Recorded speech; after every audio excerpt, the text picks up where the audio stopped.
Back to throw. More time this time. Now rolling to the left and throws it the other way, and it's picked off by BYU, and they're going to return it maybe for a touchdown, and they do.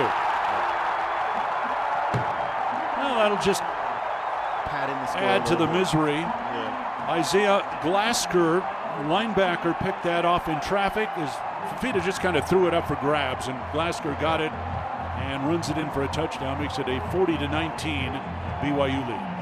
And 41-19 would be the final on Saturday in Provo, Utah. Not a great day for your Arizona Wildcats. We've had a couple of nights to sleep on it, watch the tape again, pick it apart a little. Of course, we dive into that every Tuesday with Glenn Howard Wildcat Breakdown. But a few more thoughts today on Arizona's performance and the back-to-back losses now and 7 turnovers that have resulted in 42 points for the opposition over the last 2 games. That is the big thing.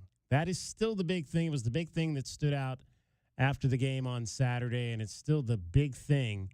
The ability of Texas Tech and Brigham Young to be able to take away the football from Arizona and to get the amount of points that they have gotten off those turnovers. 24 points off of the 4 turnovers on Saturday for BYU, 18 off of 3 the week before against Texas Tech. 7 turnovers, 7 takeaways when you talk about the defensive side of it, and 42 points. That is not going to win you very many college football games. So the Wildcats are back home. Homecoming week has begun. They burned A Mountain last night, set the A on fire as they normally do to signify the beginning of homecoming. And the Colorado Buffaloes and Deion Sanders will be coming to town. 1 o'clock kickoff on Saturday. We'll start our coverage once again bright and early at 8:30 a.m. We want to hear from you. 520-848-1290, 520-848-1290. If you did not get a chance to get in on the program and talk about the Wildcats on Saturday night, this is your opportunity to express how you're feeling midway through this season. Now, a lot of people had envisioned that this was going to be potentially another 10-win team. I don't know that I ever thought that, but there were people that envisioned that, and hey, it still could be. It still could be. I mean, this was exactly where Arizona was sitting last year at 3-3 when they went on the dramatic run of 7 games to end the season. So it certainly could be another 10-win season. I said 8-4 in the regular season, maybe a bowl win to get to 9. All of that is still possible if you're looking at it as the glass half full. You can still do all of that. You could actually probably still, at even 1-2, find your way into the Big 12 championship game. But you've got to do pretty much what I believe this team is going to do. I still believe they can win 5 of these last 6 games. I don't know that they're going to run the table like they did last year, but I still believe that there are 5 wins to be had on the backside of the 6 games you're going to play down the stretch. And that'll put you in a pretty good position because this league is going to beat each other up. There's no question about that. And you just got to get into one of those 2 positions at the top to have a chance to get into the playoff as the Big 12 champion. BYU obviously looks good, but they've got some difficult games. Texas Tech, we'll see. You know, they've won a couple of games at home against the lower rungs. Well, I don't know if you call it. I mean, they beat Arizona State at home. I don't know if we can call them a lower rung team anymore. I mean, it's amazing. But it always is when you start a season and you see what the teams are ranked and what the media thinks and what the coaches think and then watch it kind of all play out. I mean, Arizona State right now is feeling really good about themselves. But think about this. At the end of the day, when you think about, Arizona State is 5-1. Arizona is 3-3. Sun Devils are coming off a dramatic home win, back-to-back big home wins.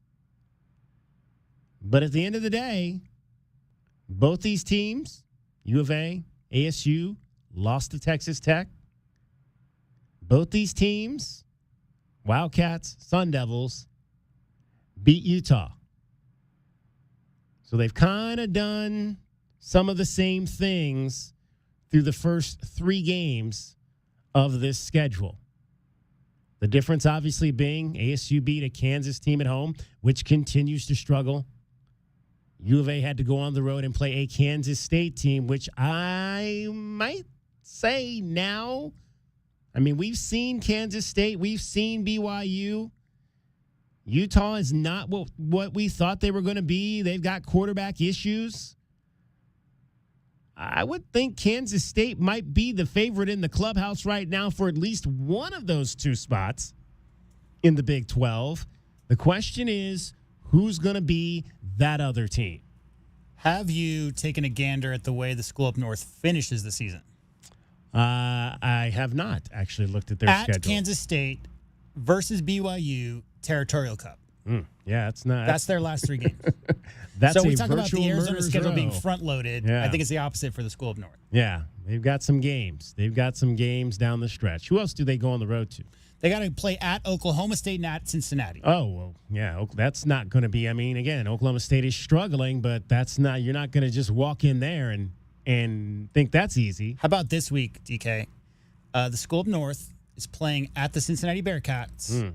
Kickoff at 9 a.m. It's early, exactly. 9 a.m. I was just going to mention that I was listening to the end of their broadcast the other night, and I heard Tim Healy talking about how they're going to be on the air at 6:30 in the morning. I said, yep, that's in our future, and a whole lot earlier than 6:30. I don't think they do as expansive a pregame up in the Valley as we do. But, yeah, that noon Eastern time, 9 a.m. our time game, that is in our future, just not this year, hopefully. Oh, well, I think, where do we go? We go to Central Florida, I think. Yeah, Central Florida is TBD. But TCU is TBD, and the Territorial Cup is TBD. So there's still 3 potential times that could be early. That's in November, right? Yeah, we go to Central Florida, so at least we'll have. It might not be, even if we get the noon. It'll be a 5:30 Also, the start. week after this, got the Buffs obviously this Saturday, but the week after that, it's West Virginia coming to town, and that's TBD as well. Yeah, we didn't get a start time on that yet. Interesting. I thought we would have that by today, but maybe not just yet. They might have flexed that to the 6-day window. So we'll see. Everything Arizona wants, though, is still in front of them. The question, I guess, is do you believe that this team is capable of grasping that? Just based on the way they've played, and there's been some struggles, and now the injuries are starting to mount up on defense. Takario Davis went out of the game on Saturday. Demetrius Freeney played 20-plus plays at the cornerback spot. You've got Marquise Groves, who's been dealing with Groves Killebrew, who's been dealing with a thigh injury. You've got Emmanuel Carnley, who's got his right hand taped up and is playing with that and has been out there. And, of course, Stukes and Maldonado and Dalton obviously got hurt early in the season and missed a game. So there have been a slew of things happening on that defensive side of the ball. And still, this defense, I think, has played well enough to get you a win. Well enough to get you wins.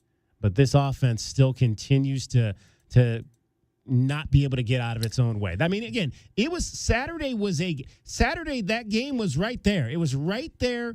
There was essentially 2 plays in the third quarter that took Arizona completely out of it.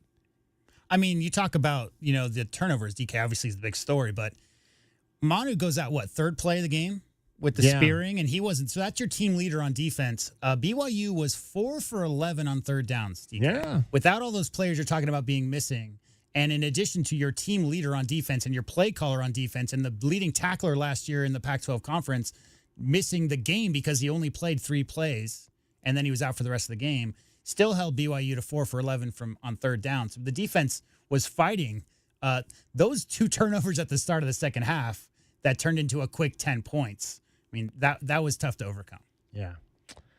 520-848-1290. 520-848-1290 is the number to get in on the program. You can call us at that number. You can text us at that number. Cricket is off for one more day. So we bring in none other than Dragon Ball, who is back on traffic once again. And we've got game number 2 in the NLDS happening as we speak. I'm sure your dad was probably not a happy camper last night. No, he was already talking about, we're getting swept. it didn't. Again, as soon as the bad happens, it's going to come over in an avalanche. And then all of a sudden today, everything gets blown open. Again, pitching staffs are good, DK, but we always know pitching staffs are never that good for that long. No. Now, what did it end up as? Like 34 consecutive scoreless innings, the Dodgers staff? Yeah. How about 34 and a third or something like that? Crazy. I mean, as nuts as it was for the Indians to go, or the Guards to go 20 innings without scoring a run, I never would have thought the Padres would do that. With where they were and the way they were playing, I mean, that's the beauty of this game, man. You just need some arms to totally flip momentum. And the dialogue changes day to day, right? Because the dialogue through 2 or 3 games in that series was the Dodgers are so tight. The Dodgers have so much to play for. There's so much stress in that bullpen, in that locker room. And it turned the opposite. It flipped on its head because the way the Padres have been playing since the turn, and they got a little tight there. Those last couple of games, they just couldn't get any runs across. Most of it came from the fact that after the Padres had that huge explosive inning to go ahead and have that game pretty much out of reach early on in the series, I think it was in game 3, and then all of a sudden they couldn't score another run after that. I mean, it was, a 6-run inning. I think it was a second inning or so in game 3. And then after that, just suddenly got real tight around the collar because they thought, you actually might have a chance to beat these guys. They take game 3, but then after that, they couldn't get any runs off the board, and the Dodgers just ended up slowing them down and figuring out where these guys needed to have their pitches and couldn't get their pitches. So tough. Again, same thing with the Tigers, 2-1 lead, leading game 4 in the 7th inning, and it just all turned from there. Winning a 5-game series or a 7-game series in the playoffs is just so difficult to do. It's so difficult to close. I mean, I've seen so many teams have 2-1 leads, 3-1 leads, and it's just hard. It's hard. 3-0 leads. It's hard. Speaking of being difficult to close, out. guys, we might look at this 6-1 score and think that your dad's going to be happy. However, the Dodgers do have the bases loaded with no outs in the bottom of the 6th. All right. Exactly what I said. Even if it's a good moment, there's always something to go ahead and be worried about the next corner. There you go. They scored a run in the 5th. It is 6-1, as you heard J-Dub just mention there, but bases loaded, nobody out. In the 6th inning for the Dodgers in game 2. Game 1 in the American League is coming up in about an hour and 24 minutes. Cleveland at New York. Does that mean our show ends early today? I wish it was ended early. I get them. It's like this week I got all the bad times. Like Thursday's game is an early game. I was hoping for the late game because we do end early that day. I was like, I could go watch it on a 4:38 game on Thursday, but Thursday we get the 108 game. I got a question. So you're a 24-hour sports guy. It's been your job for 50 years. Have you ever done that whole, I'm going to not get any updates and watch this whole thing as if it was live 5 hours after the fact? Paul Sakala used to do that. When I worked with Paul Sakala at Channel 4, he would come in and say, don't tell me what's going on in the USC game. I'm taping it at home. I'm going to go home and watch it later. I don't want to know. Like, he would literally say that. Like, Paul, my job is to tell people what's going on in sports. He's like, I can't. I'm not that person now. I don't know that I probably have done that at some point where maybe I was out and just not somewhere where I could get the information back in the day, and then I went home and watched it. But in today's era, no. I've only done it once, and I've told this story before. But I had to go to a wedding during the Elite Eight in 2007. Was it? No. And Arizona had a big lead late in the game. And then a bunch of guards started making shots, and Illinois came back and Yeah. won that game. I think it was 2005. I watched that game 4 hours after the fact because I was in Las Vegas at the time and nobody around me were Arizona Wildcat fans. Like, they didn't care.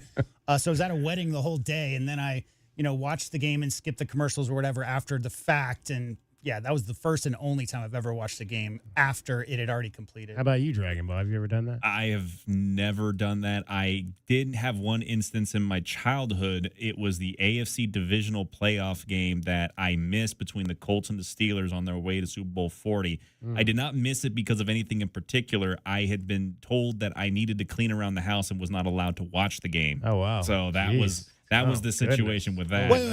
You come from a Steelers household. Everybody in your house is Steelers fan. I come from a Steeler household on my dad's side. My mom hated sports. Okay. My mom That's different. despised sports because she saw it as a way for my dad to get extra visitation. So there was that. Oh, all right. Jeez. All right. There we go. All right. Dragon Ball is here. Last day on traffic. Getting you home every 20 minutes on the fives. From the O'Reilly Chevrolet Traffic Center, this is Wildcat Radio 1290 Traffic and Weather Together. You have to go ahead and watch out for a few accidents right now. East 22nd and Wilmot right now. You got some major slowing going into the intersection there. Also, accident with unknown injuries reported right now. We're going to check this out. North Cortero Road and West Arizona Pavilions Drive. Fresh off of the I-10 exit there. Major slowing on Cortero. Your weather right now, 96 degrees, but we will be going into the 70s around 9 o'clock tonight. I'm Dragon Ball with you, Wildcats Radio 1290 Traffic and Weather Together. This report is sponsored by Robert Half. 9 out of 10 hiring managers are having difficulty hiring. Robert Half is here to help. Their recruiting professionals utilize their award-winning AI to connect businesses with highly skilled talent. At Robert Half, they know talent. Visit roberthalf.com/talent today. Not all sports stations are built the same way. 1290 has Wildcats football, men's basketball, and baseball, plus the NFL and the Super Bowl. Tucson Trust's 1290. This is Wildcats Radio 1290. Alaskan AC has been keeping people chill since 1972. Oh, chill. Cool. I get it. It's a theme. No, it's not. It's not? The theme is 72, as in 1972. Is that why you dress like that? $72 for an Alaska vacation. Ooh. $72 for a service call. Neat. Even $72 off any repair. Whoa. This month, it's 72, 72, 72 to celebrate 1972, the year Alaskan AC opened its doors. And everybody was kung fu fighting. Everyone was streaking, too. Let's stick to what we do best. That's right. A $72 Alaska vacation is the perfect way to prepare for the upcoming season. It's so good, we guarantee no breakdowns. The $72 service call makes it easy to check any concerns. And saving $72 off any repair means that you can buy one of those cool banana seats for your rad bike. You have a weird definition of cool. 72, 72, 72. This month at AlaskanAC.com. Get your backyard summer ready with a custom pool from First Choice Pools. A backyard oasis built around you. First Choice is a full-service builder of beautiful in-ground pools and backyard designs for years of staycations. If you want to dive in this summer, now is the time to visit TucsonPoolBuilder.com. First Choice Pools for installs, renovation, remodeling, and repair. Get started today at TucsonPoolBuilders.com. Ask about our 60-day pool. To be summer ready, First Choice is the only choice. Hi, this is Peter Costa, former governor of the New York Stock Exchange and proud member of the Advisory Business Council with Meridian Wealth Management. One thing I've learned over 40 years on the floor is the value of a trusting relationship with your financial advisor. After all, everyone is a genius when the markets are going up, but when they drop, that's when the guidance of a professional is most important. For more information about Meridian, call 719-1433 or visit online at meridianwealthllc.com. Advisory services provided by Meridian Wealth Management, a registered investment advisor. JT Auto, where customers are family. Trust your vehicle to JT Auto professional and reliable automotive repair and maintenance services. JT Auto is conveniently located off Fort Lowell and Country Club. Open Monday through Friday. JT Auto is a full-service auto shop with satisfaction guaranteed, offering you the best in tires and wheels, auto repair, oil changes, computer diagnostics, suspension and brake service, and heating and AC. Bring your car to JT Auto, where customers are family. 623-7066. That's 623-7066. Cool Willie's Air and Plumbing. Always trust the big guy. Mention your Wildcats and receive $50 off any repair at coolwillies.com. Cool Willie's is proud to be a partner of the University of Arizona Wildcats radio broadcast. Two powerful teams working hard for you to get the job done right every day. Cool Willie's Air and Plumbing, big enough to help, small enough to care. Remember to mention your Wildcats and receive $50 off any repair. CoolWillies.com. In a world of chaos and high inflation, where savings are rare. Just a minute, ladies and gentlemen. I think something is happening. There's only one place that can save you up to 40% off your favorite tobacco products. Tobacco Barn. Tobacco Barn. In the quest to unlock the key to savings, Tobacco Barn embarks upon the ultimate adventure to charge no city or state sales tax because they're on the reservation, and to save up to $3 off with a coupon at tobaccobarntucson.com. This is not a joke. When savings are stolen by the evil of other high-priced tobacco stores, there's only one powerful enough to resist city and state sales taxes, plus save you up to $3 with a coupon at tobaccobarntucson.com. Tobacco Barn. Tobacco Barn. Hooray! And if all else fails, we can always call upon... I'm Captain Tobacco, at your service. My hero. Tobacco Barn, Tucson's most epic adventure in savings. Now showing at Nogales Highway, just south of Valencia. Like us on Facebook at Wildcats 1290 for all the latest news on the Arizona Wildcats, including exclusive original content and interviews. This is the exclusive home of Arizona football. Wildcats Radio 1290. This is Jim DK on the Sports Tip on Wildcats Radio 1290.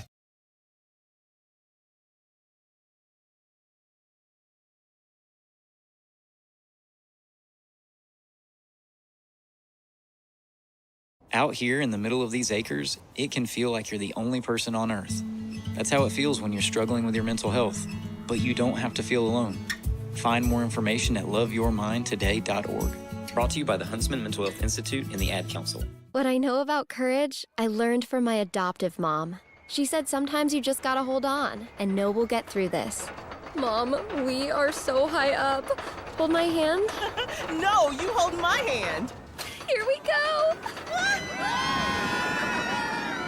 Learn about adopting a teen from foster care. You can't imagine the reward. Visit adoptuskids.org to find out more. This message is brought to you by Adopt U.S. Kids, the U.S. Department of Health and Human Services, and the Ad Council. DK on the Sports Tip on Wildcats Radio 1290. 520-848-1290, 520-848-1290 is the number to get in on the program. You can call us at that number. You can text us at that number, and we will talk some Arizona Wildcats football today with you. And if you'd like to watch the show, you can do that as well. We are streaming the show on Facebook Live, YouTube, and Twitch, 3 places that you can always find our live programming, even when we're out on the mall for U of A football. Looking forward to being out there this coming Saturday for homecoming. If you're headed back here to Tucson for homecoming, be sure to stop on by. We are at the far east end of the mall, and we always look forward to the chance to talk to you about your Wildcats. Question of the day, we will give you that as well. It's interesting. You go through the broadcasts of the U of A football games, and over the course of the last few years, there's been a popular commercial series on the broadcast known as Fansville. And Fansville is put out by Dr. Pepper. And it's got, it's a continuing saga that follows a family, and it follows a sheriff and other folks that work in the town and follow this imaginary football team and their opponents and whatnot. Just a very funny commercial series.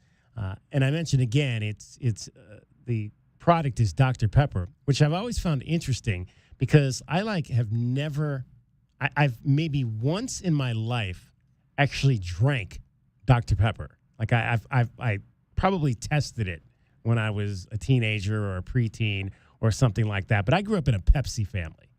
So, and I grew up in a part of the country where we refer to soda as pop. And so Pepsi was always the drink that we had in our house, and never really drank Coke too much either, but probably drank more Coke than Dr. Pepper for sure. So I'm wondering, as I watch every new episode of Fansville, is this actually working? Like, is this series, is this ad campaign working? Are people actually drinking Dr. Pepper?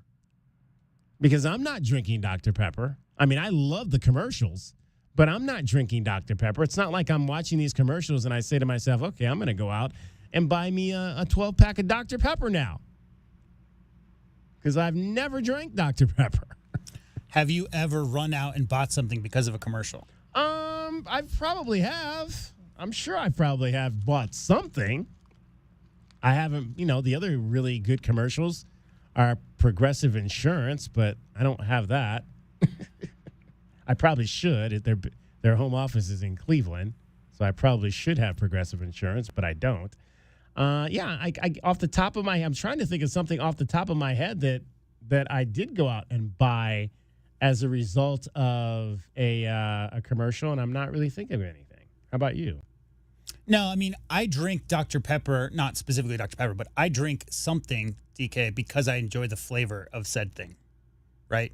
Not because of the cleverness of the commercial. It's about the product itself. And so you just said you've had Dr. Pepper once. It wasn't your thing. Doesn't matter how clever a Dr. Pepper commercial is, your brain is still going to tell you, I don't really love the flavor of that said thing. Therefore, you can love the commercial and not run out and buy it right away. Yeah. So that's our question of the day today. The Fansville commercial series from Dr. Pepper. It's hilarious. It's brilliant marketing. But does anyone really drink Dr. Pepper? I was watching the replay of the game, and I came across the latest Fansville commercial where the guy and the girl, they're dating, and they go to different schools, and he's like trying to court her from down in her yard, and she's up in the window, and he throws a can of Dr. Pepper to her, and it breaks the window on the other side, and she says, that's why you're a mascot, because you can't throw. Right. That's like a say anything callback. Exactly. So does anybody really drink? Do you drink Dr. Pepper? Have you started drinking Dr. Pepper because of this fabulous commercial series that we are inundated with every Saturday during the college football season? Head on over to our Twitter account right now at Wildcats1290. You can vote in our poll there. Yes, I love Dr. Pepper. No, Pepsi or Coke. And you can tell me. You can tell me which one of those that you drink. I think there's a pretty delineated line, right? Because Pepsi is North Carolina. And Coke is Atlanta, and everybody should know that. So Coke started and was founded, and it's always been an Atlanta company. I think it was Georgia Tech, I want to say, one time that there was a Pepsi machine got put on campus by some construction workers, and the students destroyed it. Because most of the funding came from the Coca-Cola company. But, yeah, I think in Cleveland, was that a family thing for you guys? Or was that like more of a regional thing and the neighborhood thing? Oh, everybody. And all your friends. Yeah. Everybody drank Pepsi. And that's what I mean. So I think south from Atlanta is probably a lot more Coke. North from North Carolina is probably maybe more Pepsi. And U of A, if I'm not mistaken, is a Coke school. I think they serve Coke at all the games on campus. I think when I was there, I think USC was a Coke school too. I don't know that can recall that I've been to. I'm sure I've been to a game where they serve Pepsi, but I'm not sure. So right now, 67% of you saying no, you don't drink Dr. Pepper. 67 to 33 right now say no Pepsi or Coke. I don't have anything against Dr. Pepper. It's definitely an acquired taste. There's, it's more or less harkens back to that whole soda fountain era in America where people were just mixing a bunch of herbs and roots together and then putting some carbonation in it and seeing what happened. I will say this. If you make the mistake, if you run out of Pepsi or Coke and you want to mix spiced rum with something, if you choose Dr. Pepper, it does tend to taste a lot like cough syrup. Because of the combination of spiced rum and those flavors of Dr. Pepper is not the best flavor. I like Dr. Pepper. I don't go out of my way to go and buy Dr. Pepper, but yeah, I don't have anything against it. All right, so head on over to Twitter right now, Wildcats1290, and you can vote in our poll. Comment there, comment on Facebook as well. We'll read your comments when you give them to us. 520-848-1290, 520-848-1290. Terry Francona is the new manager of the Cincinnati Reds, and he was on the Jim Rome show earlier today. If you did not hear that, we will replay that for you coming up in about 50 minutes. At about 4:20 today, we'll let you hear Tito's conversation with Jim Rome and why he decided to go back to managing and happened to get the call from the Cincinnati Reds while he was in Salt Lake City a few weeks ago at the game between Arizona and Utah. Right there on camera, too, right? Exactly. So, I mean, how about that? You're, like, sitting there, and Tito, like, gets this phone call. He starts talking on the phone, and he has to, like, I got to get up and go take this call. I got a quick question. So you and your guardian family, is anybody upset's not the right word, because we know Tito left for health concerns, and he was having health issues the last season and a half, 2 seasons when he was there in Cleveland. But having him turn around and then take a year off and then go and manage a different team, it's nothing but well-wishing, right? Yeah. I mean, there aren't any people who are. I think that if it had been any team but the Reds, because we don't really like Cincinnati. Yeah. So it was like that would be like, I don't know if I can categorize it as the equivalent of like if going to if like a Browns coach going to coach the Steelers, but it's something along those lines. Like, we don't really like Cincinnati. They don't like us. We play, I think, 6 times every year in the Battle of Ohio. So yeah, that and of course they train in the same facility in Goodyear. They share that same facility out there. So now Tito's going to be at the other side of the facility. He doesn't have to buy another house, man. There you go. Exactly. Yeah, he's still going to be here. Still going to be hanging around in Tucson, doing his thing. I mean, nothing but love for Tito. Love that guy. Always. He did a phenomenal job there in Cleveland when he was there managing that team. Got us so close to that long-awaited World Series. Like I mentioned, 3-1 with 2 games at home. That's how hard it is to close out a series. And that's the second. I tell this story sometimes. That's the second time in my life. Because the one time my uncle went to the World Series, 1979, with the Orioles, same thing. Orioles had a 3-1 lead with the final 2 games in Baltimore against the Pittsburgh Pirates and could not close it out. That is not. That's not a fun. Those are not fun memories for me. Being on the losing end of 2 3-1 series, where you really wanted the team you were rooting for to win. But that's life. Wasn't Tito the first Major League manager who had also been National Player of the Year in college? I think so. I think that's what his distinction was, is that he became the first Major League Baseball manager to win a World Series who had also won the National Player of the Year in college. Golden Spikes Award, yep. Yeah. Absolutely. He has absolutely done both those things. So best of luck. We had the poll last week involving Terry Francona, and if you thought that he would take the Cincinnati Reds to the playoffs, they've got some good talent there, so it's not something that's going to be impossible for him to do, and probably do that relatively quickly.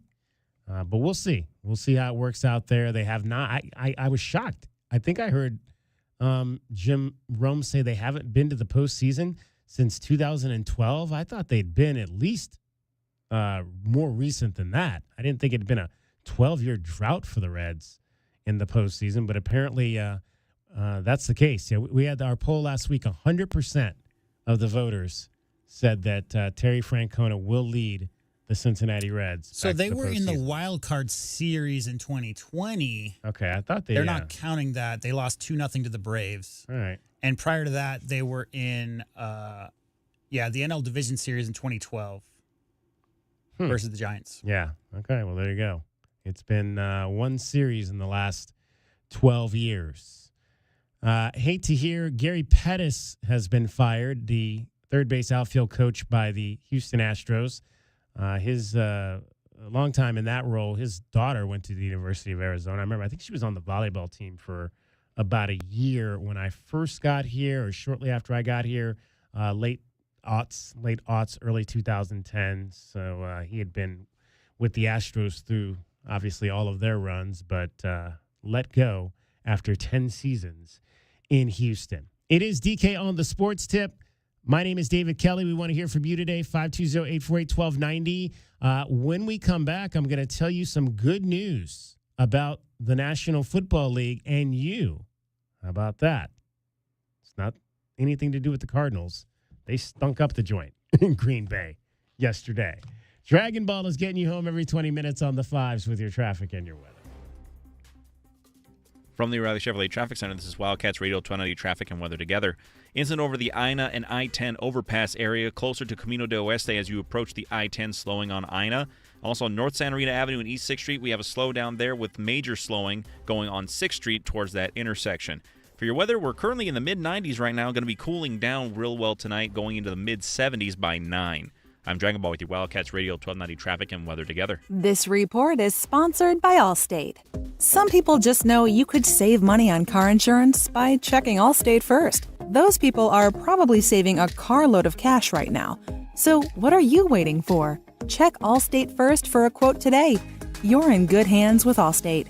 Hi, you know me, Scott Lehman from ScottSaysYes.com. Check out this month's Wildcats Radio 1290 Community Calendar powered by Premier Auto Center. Visit the Wildcats Radio 1290 Community Calendar at wildcatsradio1290.com to find out what community events are coming up in the Tucson area. You can also find Wildcats Radio 1290 events, upcoming sporting events, and more. Get the details and get involved with our community at wildcatsradio1290.com. Go to ScottSaysYes.com today. Save big during Royal's Autumn Sales Event. Save up to $16,454 on a new GMC Sierra 1500 and save $15,204 off a new 23 Buick Enclave. Or choose a lease with nothing due at signing and all taxes and fees included.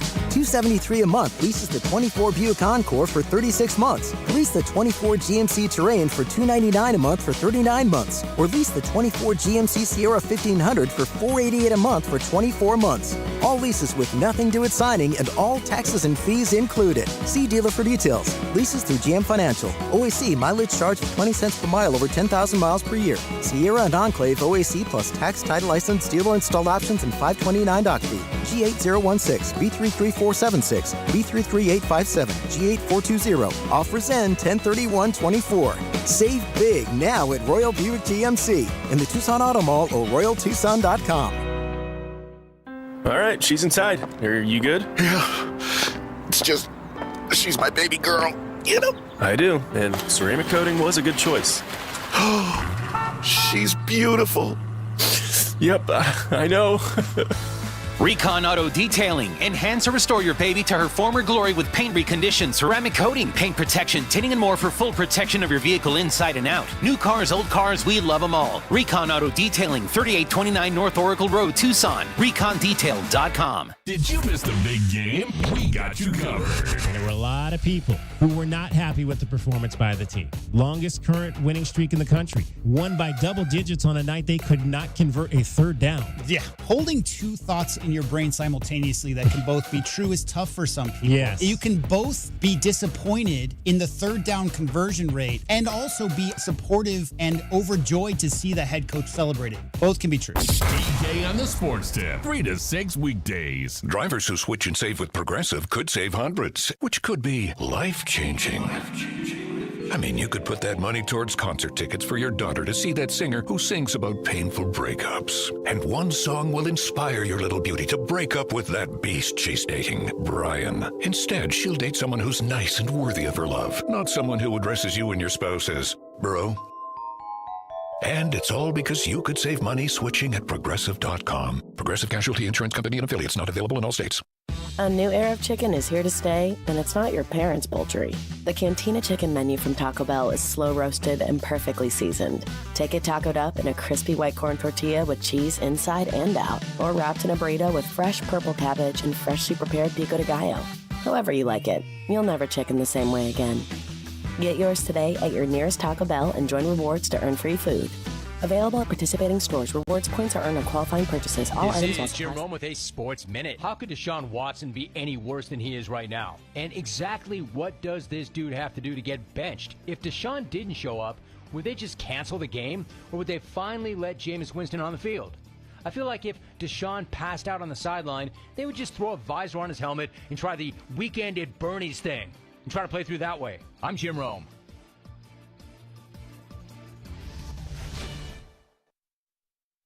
Hey, sports fans, if you're not calling John Anthony, you're simply missing out. To prove it, I'm releasing your Monday Night Report absolutely free on a recorded message line.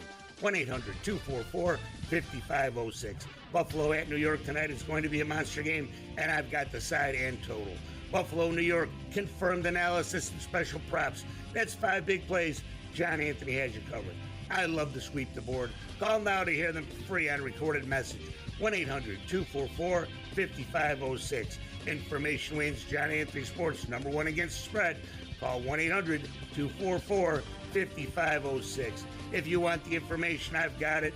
Buffalo, New York, plus special prop action. I love to go 5-0 over the season free. John Anthony Sports, number 1 against the spread.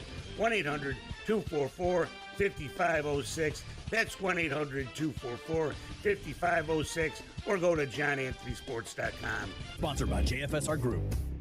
Hey, this is David Kelly, DK on the Sports Tip. Have I told you about QC Kinetics? You do not have to keep living with that joint pain. Real lasting relief is possible with the help from QC Kinetics. It's the nation's leader in cellular therapies. It can revitalize your achy joints. I'm talking about advanced regenerative medicine using your own body's healing properties and highly concentrating those into those achy joints. Maybe it's your back, your shoulder, your knee. This is a cutting-edge treatment that requires no surgery, no drugs, and no downtime. It's a quick in-office procedure. It'll get you moving again. We've got 2 offices here in Southern Arizona. One is off of Academy. The other is off of Orange Grove. Listen, is arthritic joint pain keeping you from doing the things that you love, playing golf, maybe getting out there on the pickleball court? Maybe that pain in your knee or your hip or your back or your shoulder won't let you swing that paddle? Well, you owe it to yourself to learn more. Call QC Kinetics today for a free consultation. 520-497-4955 is the number. Again, 520-497-4955. Get moving. Get rid of those achy joints. Call QC Kinetics now. 520-497-4955. DK on the Sports Tip on Wildcats Radio 1290. All right, 520-848-1290. I'm just all full of phone numbers today. That is the number for you to get in on this program. NFL weekend. The Cardinals did not play well in Green Bay. They lost 34-13, so they could not take advantage of the momentum of beating the San Francisco 49ers the week before, and they fall now to 2-4 on the season, and I'm sorry, 2-4 on the season. Kyler Murray yesterday, not a very good performance. We'll hear from Jonathan Gannon coming up a little bit later in the program, but it's just been up and down. It's kind of been up and down with Kyler Murray, and I know this is the first full season from start to finish in this Jonathan Gannon system, but just 214 yards. I mean, the completion percentage, not bad, 22 of 32, but this offense just could not get much going outside of Trey McBride, and Marvin Harrison Jr. did not have a single catch in the game and only 2 targets. That's rough. It's so 2 back-to-back games in a row where this team just was not able to get MHJ involved. And then he suffered an injury in that second quarter and had to leave the game. So we'll have to keep an eye on that. He was not the only one. They lost several players to injuries in that game yesterday. But, hey, that's football. We heard Brent Brennan talking about that after the game. He finally admitted that, yeah, the injuries on defense are affecting us a little bit. You think? And to me, there have been 2 storylines since day one of training camp with this team. It was the injuries on the offensive side, mostly. The moment we walked in the door for 2024, and then it was the struggles of the offense in camp. It was very evident, if you watched it every day, that they were struggling to find whatever they were trying to find with this offense for the Wildcats. And it has trickled into the season now, outside of that first game against New Mexico where everything was clicking. You roll a safety over the top to keep an eye on Tetero McMillan, and suddenly things get very, very difficult for the Arizona Wildcats. For the second time this season, we'll go back to 3 weeks ago. Brent Brennan was asked about the identity of his team. Now, 3 weeks ago, he said he wasn't sure yet. This was kind of after the loss to Kansas State. He said he wasn't sure. He was asked that question again today. Here's what the head coach had to say. I think in some ways we're still finding that. I think when you turn on the tape, we play hard, which I love.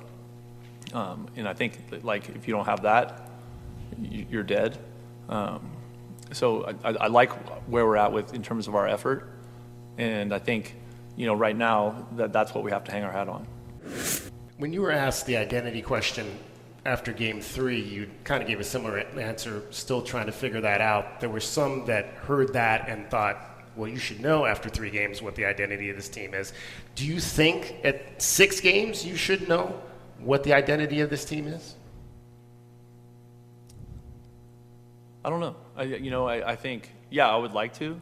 I think because we've, stalled out in the red zone, there's been games where we've run the ball really effectively, and then there's been games where we've thrown it effectively, you know what I mean? That way.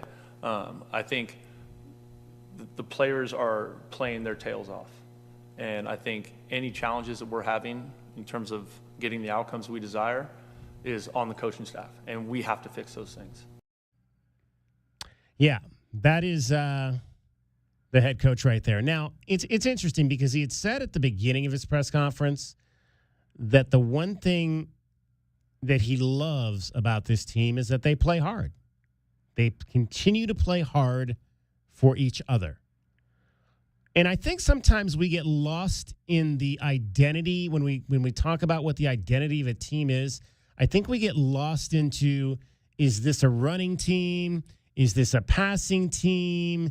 Is this a Desert Swarm was the identity of all those teams in the 90s? I think we get lost in that aspect of what a team looks like. Well, if the thing that stands out the most is that they play hard for each other, then that's the identity. That can be the identity of this team. That they play hard. That he pointed out, hey, we're down 3 scores and Genesis Smith punches the ball out and creates a turnover midway through the fourth quarter when, again, that's evidence right there, that play by Genesis Smith, that they continue to play hard. That's an identity. Say that. Make that. Yeah, the identity of this team is we play hard. We play hard when we're up 15 points. We play hard when we're down 15 points. I'm cool with that. If that's the identity, I think the problem that a lot of people have, and I tweeted this response on my Twitter account at DavidKelly1290.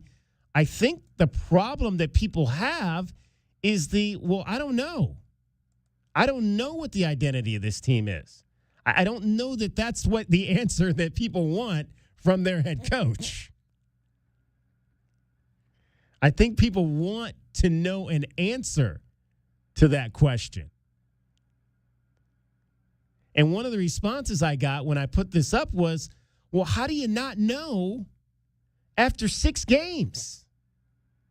And that's why I asked it, because I remembered that when he said it after 3 games, people got hot. You got hot. That was the main thing. People were saying when he said that 3 weeks ago, folks were like, well, how do you not know the identity of your team after 3 games? So when he was asked the question again today by Jenna Fink from Channel 4, I said, I got to follow it up because I know what people are going to say. If they said it after 3 games, they're going to say it again after 6 games. How do you not know the identity of your team? You just said it right there, Coach. Just own that. Own that. This team plays hard. That's the identity. 520-848-1290, 520-848-1290. If you would like to respond to that, we can get into Brent Brennan and what he said today. You had a chance to hear his press conference live. We'll replay that for you coming up later in the show if you missed it.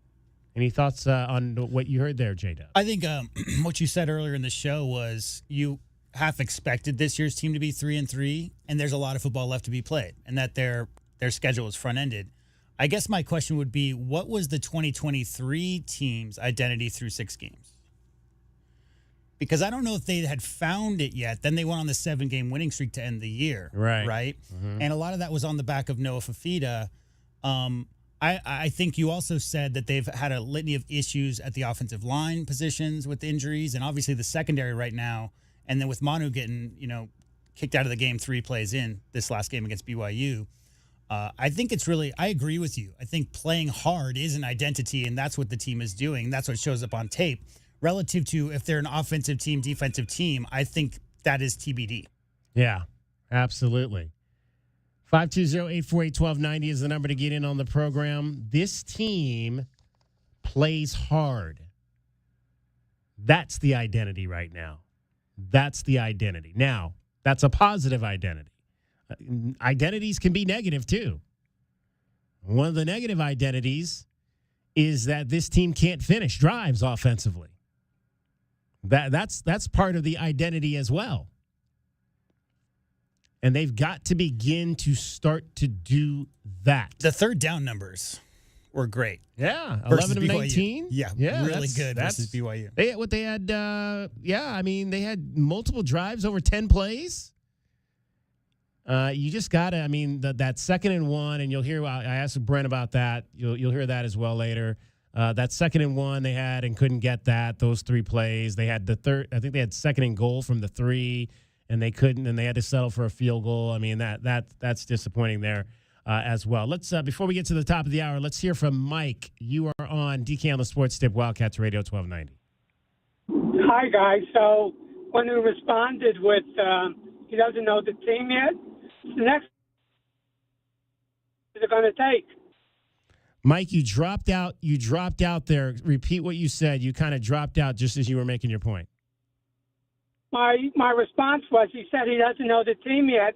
The next question should have been, well, how many more games is it going to take? That's the question we'll ask him on Thursday. Yeah. Well, yeah. I sure wish you wouldn't. I'll be listening. All right. We definitely will get that one in, Mike. Again, that's what people want to know. How many more games is it going to take? Last year, like J-Dub just said, we certainly didn't know the identity of that team after 6 games. And we kind of began to see it. When did we feel?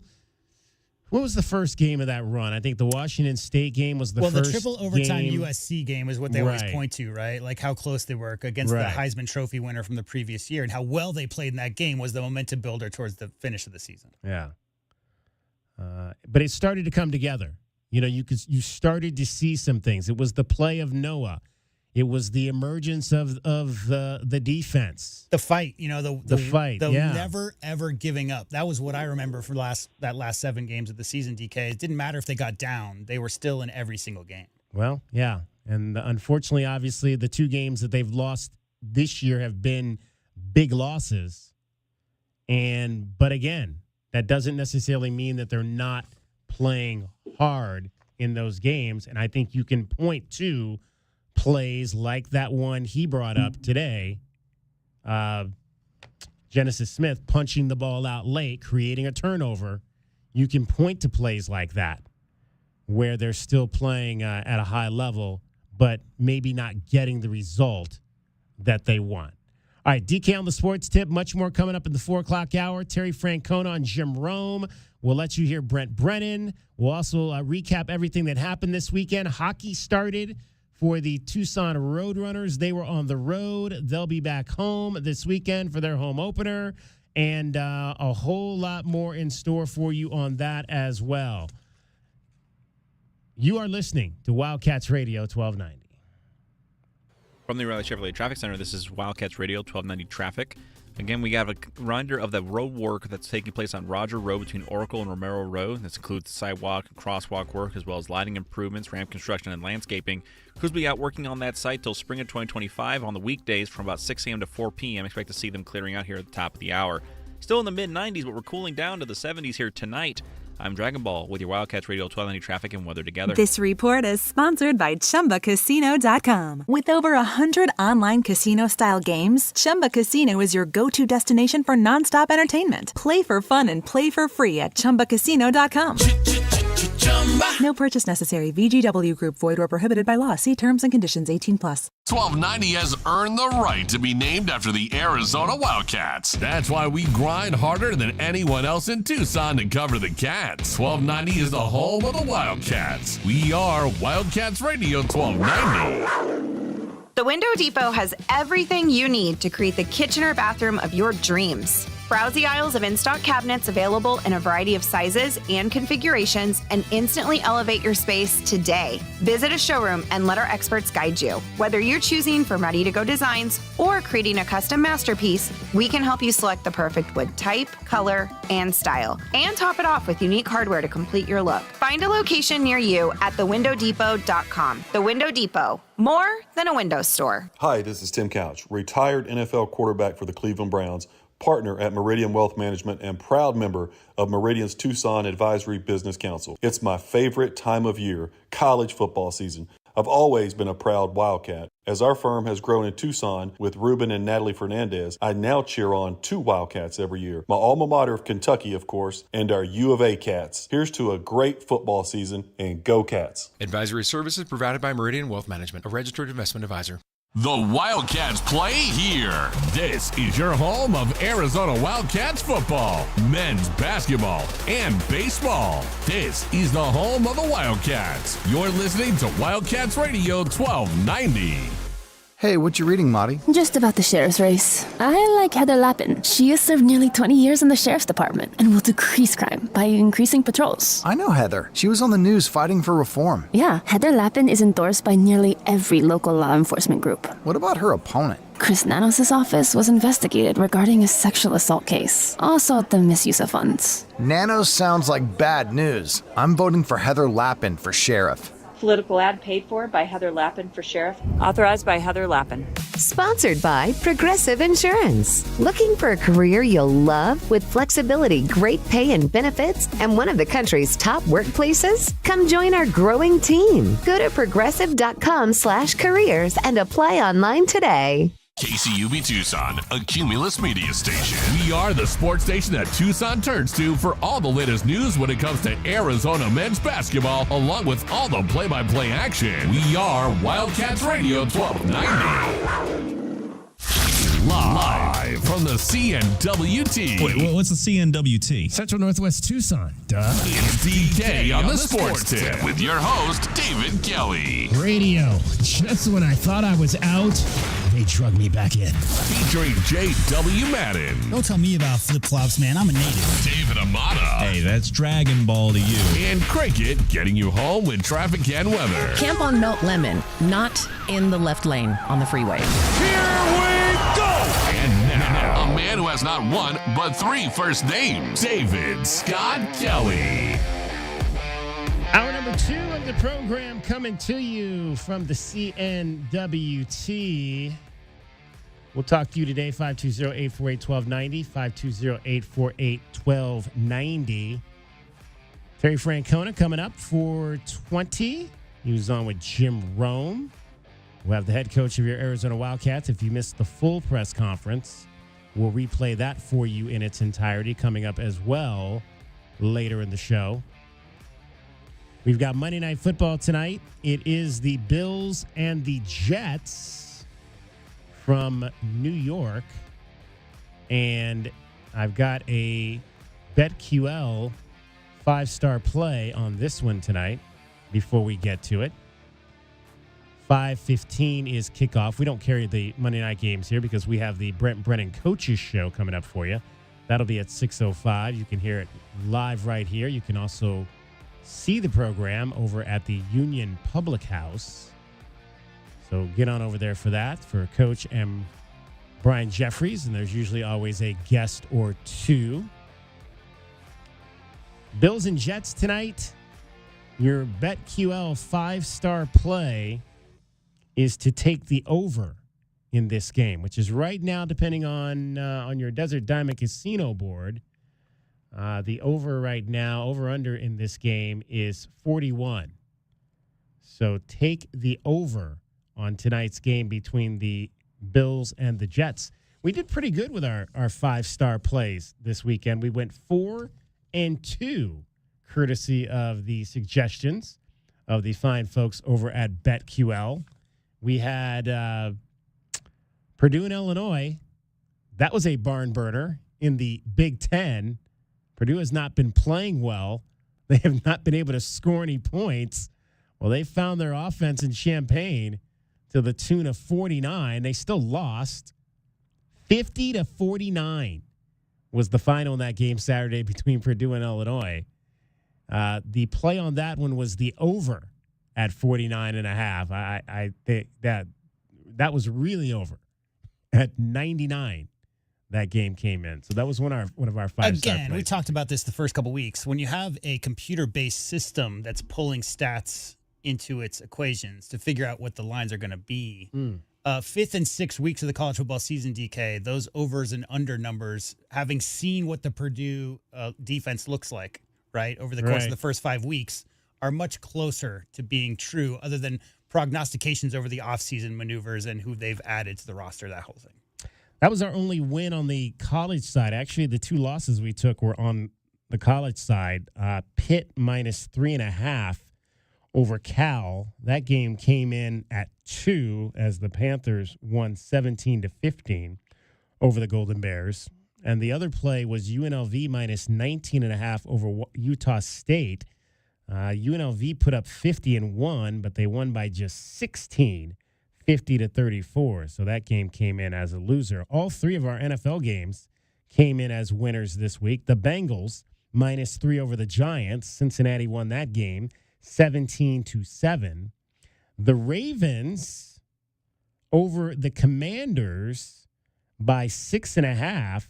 That game came in at 7 as Baltimore won 30-23. That was also our Miller Lite Pigskin Challenge game this past week. And what did we have on that, J-Dub? Who was the caller? Tom Bailina. Yeah, we'll talk to Tom coming up a little bit later. But Tom took the Commanders in that game, which I thought was a good play because I don't know that I would have taken that straight up, but I definitely was going to take the Commanders initially on the line at 6.5, the way they've been playing. But the Ravens ended up covering that by 0.5 point over the Commanders.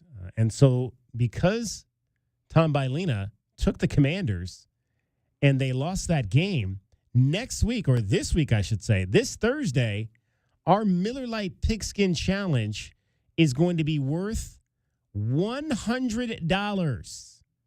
$100. That's because I have won 3 weeks in a row now. You mean the Colors have lost 3 weeks in a row now? Yeah, well, their loss is my win. It's all perspective, TK. It's all perspective. Is my win, yes. Our other 5-star play that we won on in the NFL yesterday, the Falcons and the Panthers over 47. That game came in at 58. With Atlanta beating Charlotte by a score of 38-20. So again, all you can do is ask to win money, and that's what we did, winning 4 out of our 6 plays this week, and we hope you took some of those good advice, and that you won some with those plays as well. Bijan Robinson yesterday, 15 carries, 95 yards, 2 touchdowns. There was a question early in the week if he was going to go, right? Yeah, exactly.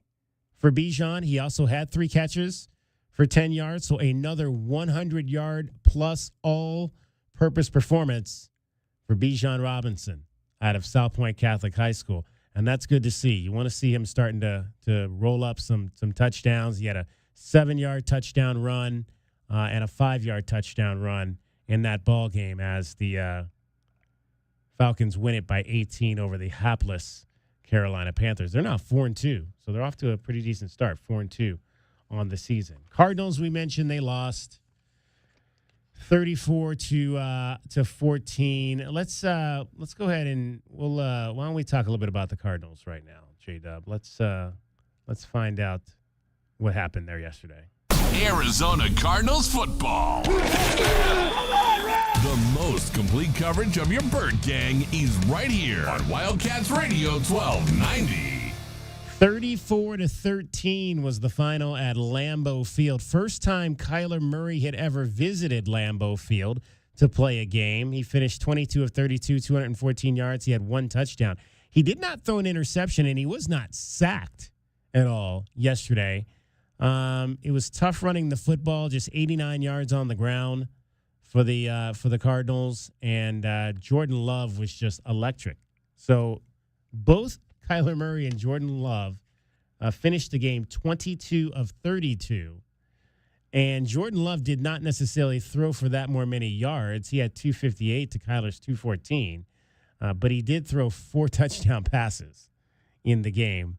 2 to Romeo Doubs and 1 to Christian Watson and the other one to Jaden Reed. So 4 TD passes for Jordan Love yesterday in the big win for the Packers. Jonathan Gannon, let's hear from the head coach of the Arizona Cardinals after the 4th loss of the season in the first 6 games of this campaign. Quickly, good to see you guys. All right. Injury front, Kay White had a knee. Bilal had a stinger. Marvin had a concussion. Joey Blunt had a hamstring. He ended up returning. Evan Brown had an ankle. And SMB had a neck. So, got beat pretty good by a good football team. But, lost a takeaway battle, 3-1. Hard way to go.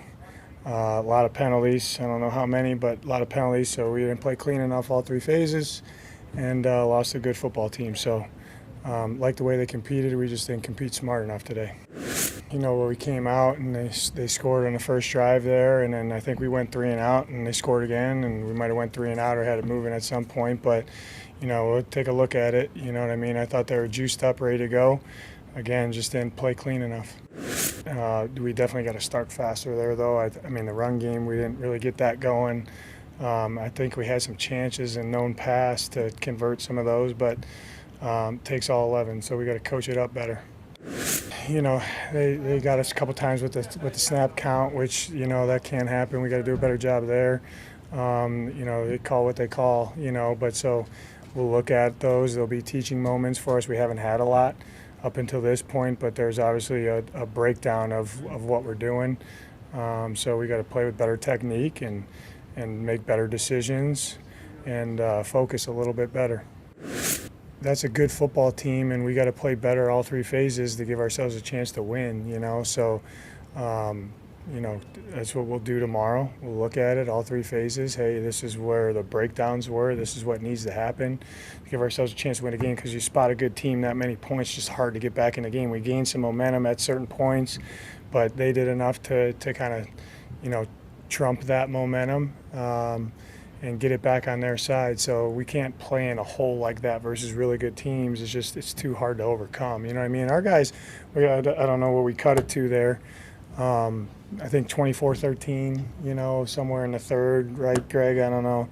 And you feel like we're getting back into the game and we're going to get to a 1-score game, but, ultimately just didn't play clean enough.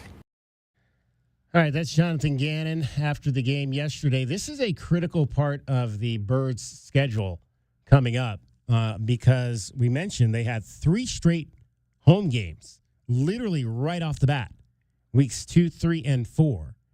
And now they're coming home to take on the Chargers, and they're going to play 3 of their next 4 games at home.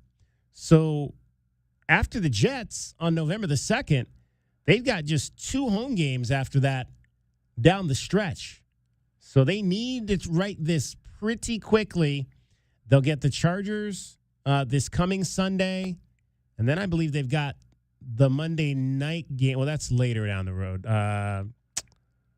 Or is that this? No, I'm sorry. The Chargers is this coming Monday night. So they'll play next Monday night against the Chargers at home, and then they'll go to Miami, Chicago, and the Jets. Now, a couple of weeks ago, that home game against the Bears was looking like a nice ball game, but now, I mean, the Bears are starting to crank it up. I mean, Caleb Williams is playing really good football right now. They went over to London and put a whoop down on the Jacksonville Jaguars yesterday, and Caleb was just looking magnificent. I mean, it's amazing when you think about the 2 rookie quarterbacks taken at the top of this draft in Caleb Williams and Jaden Daniels, both technically Pac-10 kids because Jaden played up the street at Tempe. But what those 2 young men have been able to do in their rookie seasons playing right away is pretty impressive. You don't see that a lot. You don't see 2 young men come in and have the type of success that these 2 have had in the early going.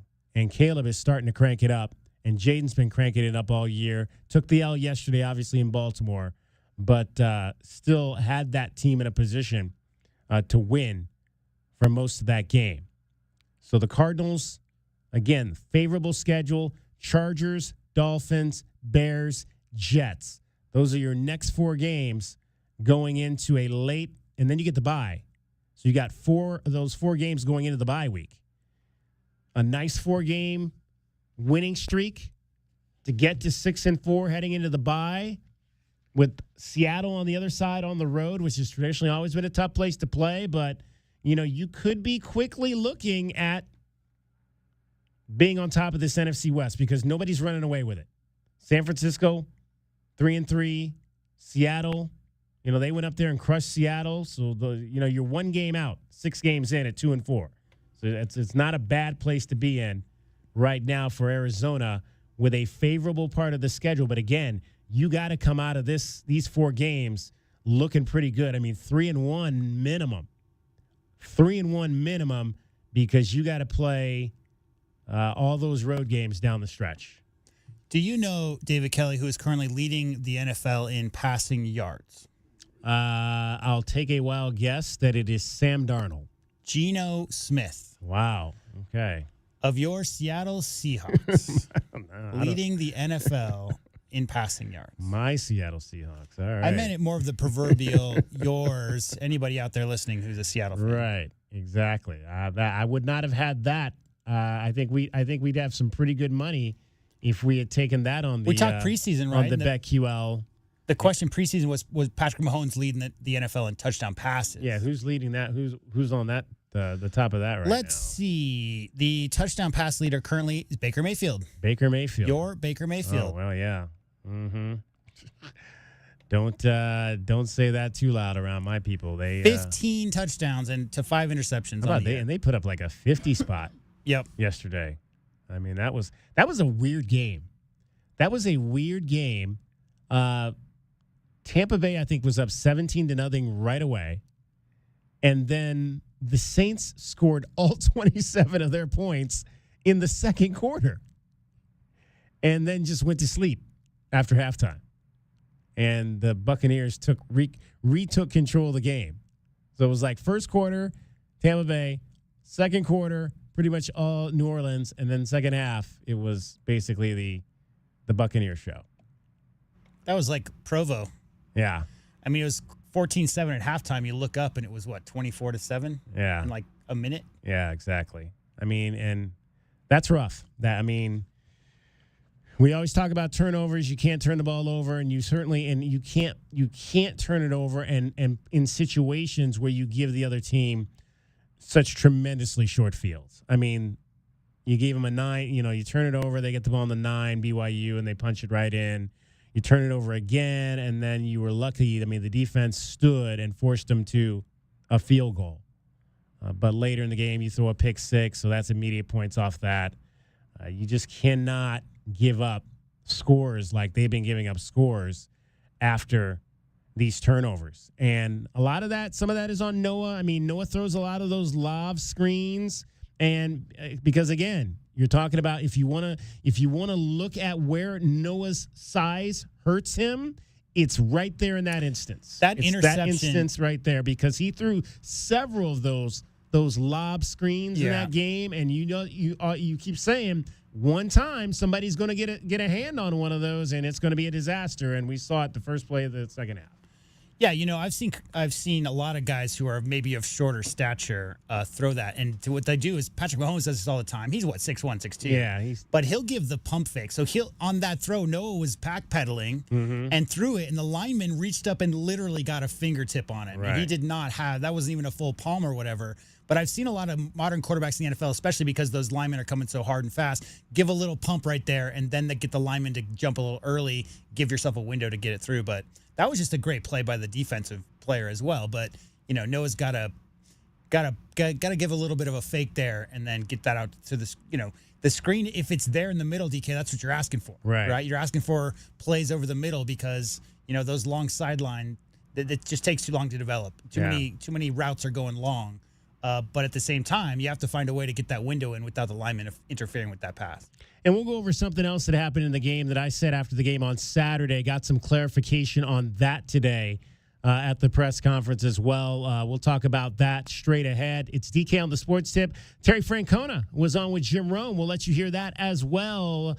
You are listening to Wildcats Radio 1290. Dragon Ball getting you home every 20 minutes on the 5s with your traffic and your weather.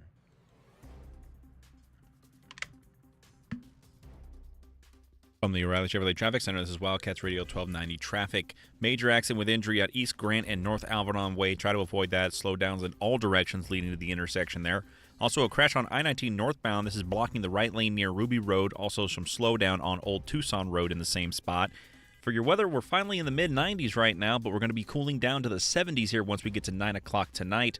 I'm Dragon Ball with your Wildcats Radio 1290 traffic and weather together. This report is sponsored by LifeLock. Every 3 seconds, there's a new victim of identity theft in the U.S. This Cybersecurity Awareness Month, get LifeLock for comprehensive identity theft protection. LifeLock alerts you to suspicious activity of your personal information. Start your 30-day free trial at lifelock.com/cybersafety. Sean Furrier here for Jack Furrier Tire and Auto Care. There's a rumor that summer could finally be coming to an end, a big relief for us. But your car is probably still feeling the effects of the brutal summer heat.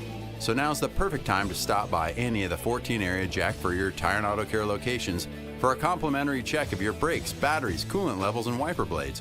Those are just a few of the things to help keep your car road trip ready. And when those cooler overnight temperatures finally do arrive, some of you will see your low pressure warning light come on. But don't worry, you can stop by anytime for a free tire inspection and air pressure check. And if your tire sensor really is a problem, we can fix that too. Mention this ad and get free installation and tire rebalancing with the purchase of any new tire pressure sensor. Visit jackfurriers.com for even more specials. And for fast, friendly service, you can make an appointment online, call ahead, or just drive up and find out why Jack Furrier Tire and Auto Care is the local's favorite for tires and automotive repair. Jack Furrier Tire and Auto Care. Since 1960, we're here to get you there. Alaskan AC has been keeping people chill since 1972. Oh, chill. Cool. I get it. It's a theme. No, it's not. It's not? The theme is 72, as in 1972. Is that why you dress like that? Do you $72 for an Alaska vacation. With the LiftMaster garage door opener powered by MyQ, you'll never worry again. You can control, secure, and monitor your garage from your smartphone anytime from anywhere through the MyQ app. As an authorized LiftMaster dealer, we have smart openers designed for your needs, including belt drive motors for ultra-quiet operation, integrated camera for live video streaming, and battery backup that lets you in when the power is out. The team at Kaiser Garage Doors and Gates are your locally owned LiftMaster professionals. Visit kaisergarage.com to learn more. Wildcats Radio 1290 is proud to support your Arizona Wildcat football team as they continue their season with another home game this Saturday at Arizona Stadium. This week, your Wildcats take on Colorado. Kickoff is scheduled for 1 p.m. To get your tickets, visit ArizonaWildcats.com or call 621-CATS. For more University of Arizona Wildcat football, including a complete schedule and link to buy tickets online, log on to WildcatsRadio1290.com. I'm Chris Rose with NFL Network Now on the Westwood One Radio Network. Jared Goff threw 3 touchdowns. David Montgomery ran for 2 more. Lions dominate Dallas 47-9. The Texans beat the Patriots 41-21 behind 3 touchdowns from C.J. Stroud. Houston improves to 5-1. Caleb Williams, 4 touchdown tosses. Bears beat the Jags over in London 35-16. Derrick Henry ran for $132 and 2 scores. Ravens 30, Commanders 23. Falcons beat the Panthers 38-20. Bijan Robinson with a couple of scores. Baker Mayfield threw for 4 touchdowns in the Bucs' 51-27 win over the Saints. Jordan Love also threw 4 touchdown passes. Packers beat the Cards 34-13. Eagles held off the Browns 20-16. Steelers stopped the Raiders 32-13. Chargers topped the Broncos 23-16. Colts topped the Titans 20-17. And on Sunday night, Bengals beat the Giants by 10. This has been NFL Network Now on the Westwood One Radio Network. All right, gentlemen, this is Emmett Smith on behalf of Depend, and I've got the perfect play. Run straight to your doctor's office for a life-changing catch. Because when prostate cancer is caught early, it's up to 99% treatable, and 1 blood test might be all it takes. And now through November, Depend is donating to the Prostate Cancer Foundation for select purchases. Talk about a great play. From September 1st to November 30th, Depend is donating 40 cents to the Prostate Cancer Foundation for Depend Shield Guards Real Fit products purchased in the U.S. up to a maximum of $300,000 void in Mississippi. Did you know that Wendy's has any size soft drinks for just $1? Yeah, any size, anytime. Like $1 Coke, $1 Sprite, or even $1 strawberry Fanta. Okay, could we maybe switch up the sound effect, please? Because I'm losing it.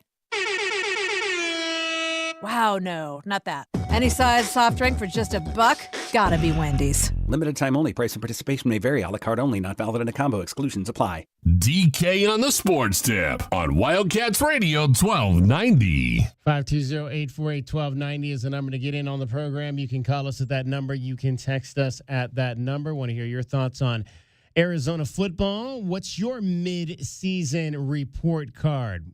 Maybe we'll make that our question of the day tomorrow. Today's question of the day, though, involves something else, and that is Dr. Pepper Fansville, the most popular commercial on right now when you're watching the Wildcats play every Saturday.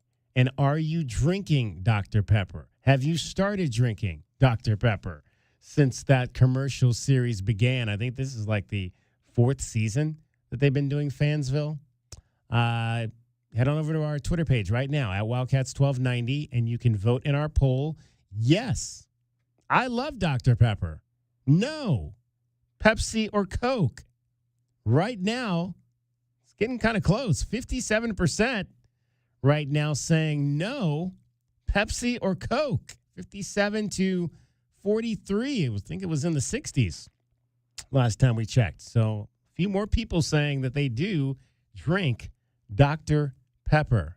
I have never drank. Well, I think if people I tested it, but I've never drinking it regularly. If people are not drinking Pepsi or Coke, it's going to be like RC Cola or something along those lines. Another cola option. Right. Versus Dr. Pepper is not really a cola. No. It's like the other, right? I mean, I've drank Mountain Dew, I've drank 7-Up, I've drank Sprite, I've drank a lot of the other alternatives, but I've never drank Dr. Pepper. Never liked it. Tasted it once. I was like, that's not for me. How do you feel about like sarsaparillas and cream sodas and things like that? I'm not into those. Well, that's, I think, the window of the Dr. Peppers fall more into the sarsaparilla categories and that kind of thing. I don't even know I'm not smart enough to even know what sarsaparilla means. Yeah, it's a whole bunch of roots with carbonation, just like the old-timey days with the soda fountains. All right, there you go. All right. Earlier today on the Jim Rome Show, Arizona Wildcat baseball national champion Terry Francona was on with Jim. He is the new manager of the Cincinnati Reds. Comes out of retirement after just 1 year.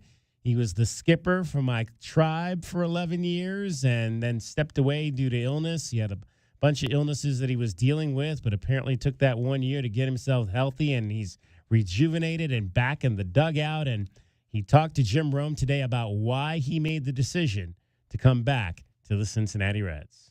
About 2 weeks ago, I was up in Salt Lake City visiting one of my best friends, and we had played golf, and we went to the football game that night. And all of a sudden my phone rang, and it was probably a little bit like Major League, where my first initial reaction was like, I don't know. I was really pretty content being retired, and I had a really good year, and I needed it. And it's hard to tell yourself that sometimes, but physically I needed it, and then mentally it helped a ton. But the more I got to talking to him, we were probably 40 minutes into talking, and I started hearing myself say we, and I had to be careful. I'm like, hey, wait a minute, man, you're not part of what they're doing. Like, but it was just comfortable. It kind of felt like 12 years ago when I first met with the Cleveland guys. And I think I went to Cleveland for the right reasons. I think I left Cleveland for the right reasons. And I think I'm coming back for the right reasons. I hope that makes sense. No, I like that answer a lot. That makes perfect sense to me. Terry Francona is joining us. Terry, when you stepped down and you left Cleveland for the right reasons, you'd been there for 11 years and you did cite health concerns. I'm curious, what was the last year like? And then how do you feel right now, physically, emotionally, and mentally? So, and it's been pretty well documented. I had so many health things go wrong that I just felt like I was shortchanging the organization. And my bosses, they were so good about it. But it got to a point where it was about June, and I was starting to have these doubts. And I was kind of getting mad at myself. I'm like, are you in, you out? Like, make up your mind. Come on. And when I finally told him in August, it was like a weight was lifted off my shoulders. And I told him, I said, guys, you're not firing me. I said, this has been the best 11 years I could ever have asked for. Go find the next guy and don't tiptoe around me. Again, it wasn't like I was leaving on bad terms. I love those people. And I think it's worked out. I know it's worked out for them. They've done great. I'm proud of them. And now it's a new chapter for me, and I'm excited about it. I'm very excited about it. Terry Francona joining us. Terry, let me ask you, your energy sounds great. You look great. I believe everything you're saying, of course. Let me ask you this. Are you coming back because you want to come back for the next chapter, or how much of this is about you coming back because it's the Reds and it's this opportunity and this organization? It's a good question. I can't sit here and tell you that I just needed to manage, because that's not how I felt. It was going to have to be, and when I say perfect, I know there's no perfect situation, but it's going to have to be a situation that I was completely comfortable, because, you're going to go through a ton of challenges, but going through them with people that I believe in and people that I know will have my back. And that, to me, I get a big kick out of that, trying to figure stuff out, even when people maybe don't think you can. I get a big kick out of that. So when you analyze this roster and this organization, Terry, for instance, the Reds have not made the playoffs since 2012. They won 77 games this past season. I'm not going to say to you, hey, how long is it going to be before you contend for a championship? But I'll put it to you another way. Would you have taken this on if you didn't think that ultimately you would have a chance to contend for a championship? That's certainly why we're here. And it kind of reminds me a lot of Cleveland a couple years ago. They're young. They kind of burst onto the scene 2 years ago, then regressed for a number of reasons, injuries, and just the same thing happened in Cleveland. But I think when you have a team that's this young, the hope is at least that you think you can make a difference. And that's the whole idea. And I don't think I could do it single-handedly, but I'd like to think I can help make a difference and be a part of turning this thing into a winner. And that again, it's hard to do, or everybody would do it. But I'm looking forward to the challenge. Reds manager Terry Francona joining us once again. Terry, let me ask you about a couple of guys on the team that obviously are probably part of the reason why you're there. I mean, you've played with and managed some of the most talented players that the game has ever seen. You'll get a better idea, I'm sure, as you spend more time around him. But from what you've seen from watching Elly De La Cruz, where would you rank him or slot him among some of the more dynamic guys you've ever seen? Well, you just said a good word, dynamic. 2 years ago, his rookie year, he had a ball in Cleveland. I think is still going. I mean, it just, he's the type of kid that people they want to pay to come watch him play because he can do so many things. He can run, he can throw, he can hit, and he's young and he's still learning how to play the game. And that's okay.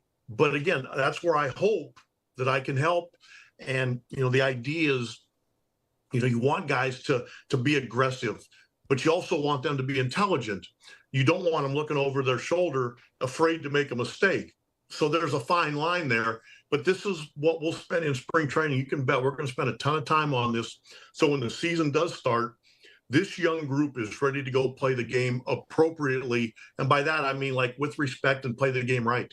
Terry Francona joins us. Terry, so the game has changed dramatically, right? Especially in the way of pitching. I mean, the Guardians, as an example, they're a great example because they're a bullpen team. I mean, like that's one of their great strengths is they're an actual bullpen team. However, that said, as much as things change, it's always great to have that horse to anchor the rest of the staff. Is Hunter Green that dude? Is he one of those rare dudes who can anchor an entire staff, even with the kind of depth that this group has? Well, I hope you're right. He sure looks the part, doesn't he? I mean, again, I haven't even met this kid in person yet, so you hate to start dropping stuff like that on him, but he looks the part. And again, he's young. They all are young. And I think one of our goals this winter might be to try to get a bit of a veteran presence to help out this youth. But there's a lot to like. You look at Lodolo, and there's Louder. They're young, but again, that'll never be used as an excuse when we don't win. Again, whether regardless of what our payroll is, the level of our youth, or, the age of our youth, like I said, it'll never be an excuse when we play a game of baseball. Now, you've never made an excuse ever for anything. Terry Francona joining us. Hey, Terry, you mentioned the Guardians. Let me ask you, they rallied from that 2-1 deficit in the divisional series to beat the Tigers in 5 games. Great series. Have you had the chance, I know you are where your feet are and you're on your next thing right now, but have you had the chance to touch base with any of your former players during the postseason? And then how do you see this series playing out against the Yanks? And I've tried to be very respectful of all the new people there. Like, I didn't come up to spring training last year. I just didn't think it was appropriate. And I actually didn't even go into Cleveland. And it's not because I don't have friends there. It's just I didn't think it was fair to anybody for me to be potentially looking over somebody's shoulder. And yeah, I kid me. I couldn't wait for the game to be over so I could text David Fry. I was so fired up because this kid came out of nowhere. All of a sudden, he makes an all-star team, and he, that one swing of the bat kind of changed that series. And he actually, the game before, had lined out to third, and that was a potential game-tying double. So, it's hard not to pull for guys like that. I text Bieber every once in a while, Quan. Yeah, there's a bunch of guys but it's not to be a coach or their coach because they have those guys now. It's more as a friend and just checking on them. One thought, since you mentioned Bieber. Bieber, of course, is a UCSB Gaucho. I'm a Gaucho. He's like, one of the guys we're most proud of. What do you make of him, especially where he started and where he ended up? What was he like to manage, and where do you think he's going to be in terms of a bounce back? You know what, Jim? He's one of the kids, and again, I probably said it before, but he's easy to root for. You practically want to not only have him pitching for you, but you want to adopt him. He's just that kind of kid. And my guess is he's probably pulling his hair out, not pitching right now. But I bet you he comes back stronger than ever. This kid knows how to pitch. He knows how to compete. The fact that he was pitching with what he had, to me, kind of blew me away because I know he didn't feel very good, and he was out there dealing. So he's a keeper for sure. Terry Francona, back where he belongs, manager of the Cincinnati Reds. He was hired on October 4th, and he is back in the game. Terry, so good to see you. Like I said, you sound great. You look great. Great to have you back, and I always appreciate our conversations and our friendship and our relationship. Tito, great to see you. Jim, I enjoy it so much. Thanks for having me back. We'll talk soon, okay? You know it. You know it, Skip. Terry Francona has always been so good at this program. If you know anything about the show, Terry has always been available, no matter where he's been. Phillies, Red Sox, Guards, always available, and truly one of the great people in baseball. One of the best guys in baseball. One of the best managers in baseball, but one of the best guys in baseball. That is Terry Francona earlier today on the Jim Rome Show, talking about his return to the major leagues as a manager now with the Cincinnati Reds. It'll be the fourth team he has managed in the big leagues. He managed the Philadelphia Phillies from 1997 to 2000. Never went to the postseason with the Phillies. Back with the Boston Red Sox, won the World Series in his first season in 2004. Broke that long World Series spell for that franchise. I believe, if I'm not mistaken, that was the year they were down 3-0 in the American League Championship Series to the Yankees and came from behind to win that game. And then the one that always gets me is the Friendly Rally Chevrolet Traffic the 2007 World Series that the Red Sox won because they beat the Indians in the ALCS that year, and that was I want to say the Indians had a 3-2 lead in that particular series with the last two games in Boston. I remember series was tied 2-2. I was living in Memphis at the time, and I got tickets to Game 5, and I drove up to Cleveland, drove all night to get there for Game 5.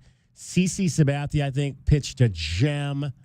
Indians go up 3-2 in the series, and then they go back to Boston for Games 6 and 7 and just absolutely got bludgeoned by the Red Sox.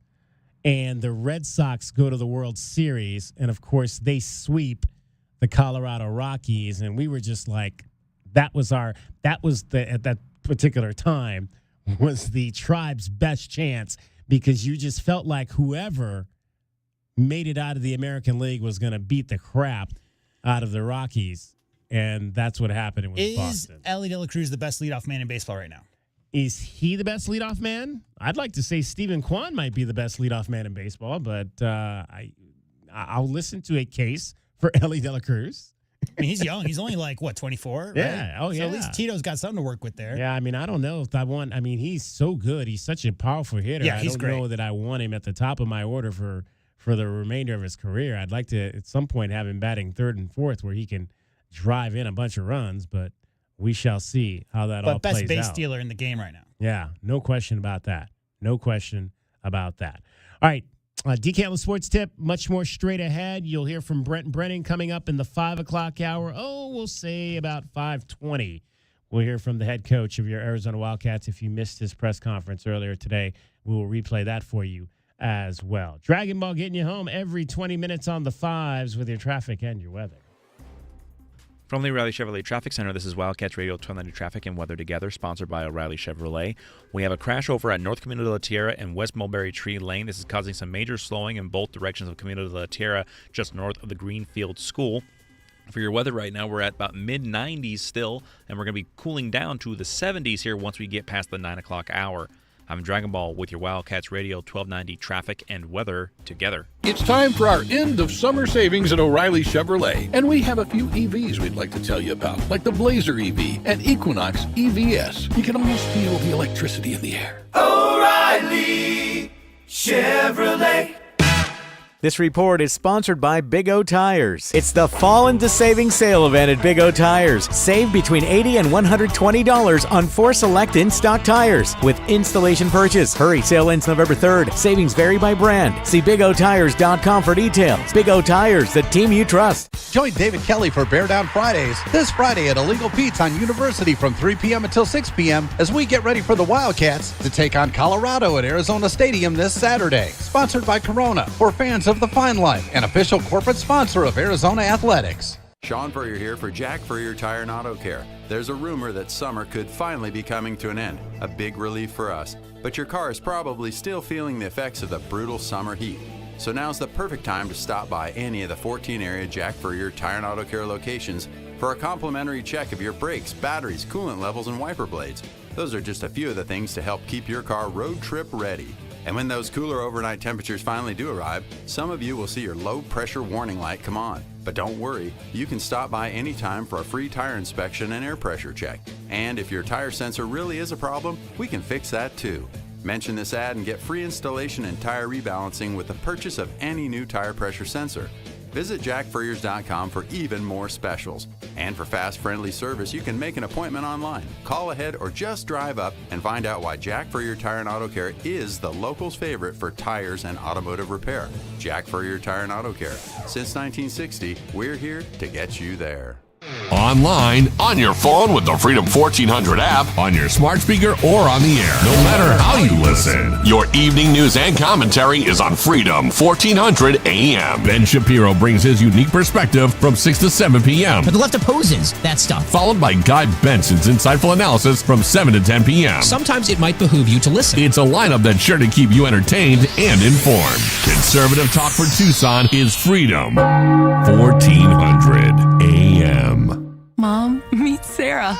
From first-time Nana moments. Yeah, welcome to Flight 101. To annual girls trip moments. Your can't-miss moments are worth protecting against RSV. If you're 75 or older or 60 plus with a chronic condition like asthma, COPD, heart disease, or diabetes, you're at higher risk of being hospitalized from RSV. And there are no prescription RSV treatments. Check eligibility and schedule your RSV vaccine at vaxassist.com. So where should we go next? Sponsored by Pfizer. As a mom, comforting my family is what I do best. Vicks Vapor Stick provides soothing, non-medicated Vicks Vapors in an easy-to-apply stick. And it dries fast, so there's no mess. I use it to comfort myself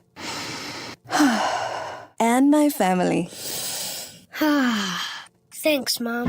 Vicks Vapo Stick. Soothing comfort for the whole family. And when you need more comfort for yourself, try Vicks Vapo Shower Max for steamy Vicks Vapors. Use as directed. Vapo Stick for use ages 4 and up. Vapo Shower Max use for adults only. DK on the Sports Tip. 3 to 6 weekdays. It's like you got one of those 250 horsepower engines. I think 390, 360. Are you serious? Yeah. Holy mackerel. What do you got? It's a Hemi 5.7. Are you out there street racing? So here's the headline. Cricket, famous for traffic reports, crashes her car going 115 on Speedway. Probably not the best headline. So, yeah. yeah. Mm-hmm. All right, you're not jumping over anything like Dukes of Hazzard, right? No, I want to though. It's epic. Wildcats Radio 1290. This is Zach Gelb with the Sports Minute. It's odd to say that a coach who was just in a Super Bowl not that long ago isn't fit to be a head coach, but that's how I feel these days when it comes to Nick Sirianni. Even after getting a win, the Eagles coach embarrassed himself getting into it with the fans from the sideline and then mimicked the stand-up comedian bombing at his post-game press conference. It's time for Jeffrey Lurie to pull his main court gesture off the stage because ever since starting 10-1 a season ago, Sirianni has turned into one big fat joke. I'm Zach Gelb.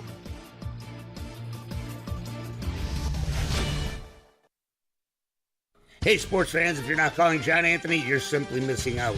To prove it, I'm releasing your Monday Night Report absolutely free on a recorded message line. 1-800-244-5506. Buffalo at New York tonight is going to be a monster game, and I've got the side and total. Buffalo, New York, confirmed analysis and special props. That's 5 big plays. John Anthony has you covered. I love to sweep the board. Call now to hear them for free on a recorded message. 1-800-244-5506. Information wins. John Anthony Sports, #1 against the spread.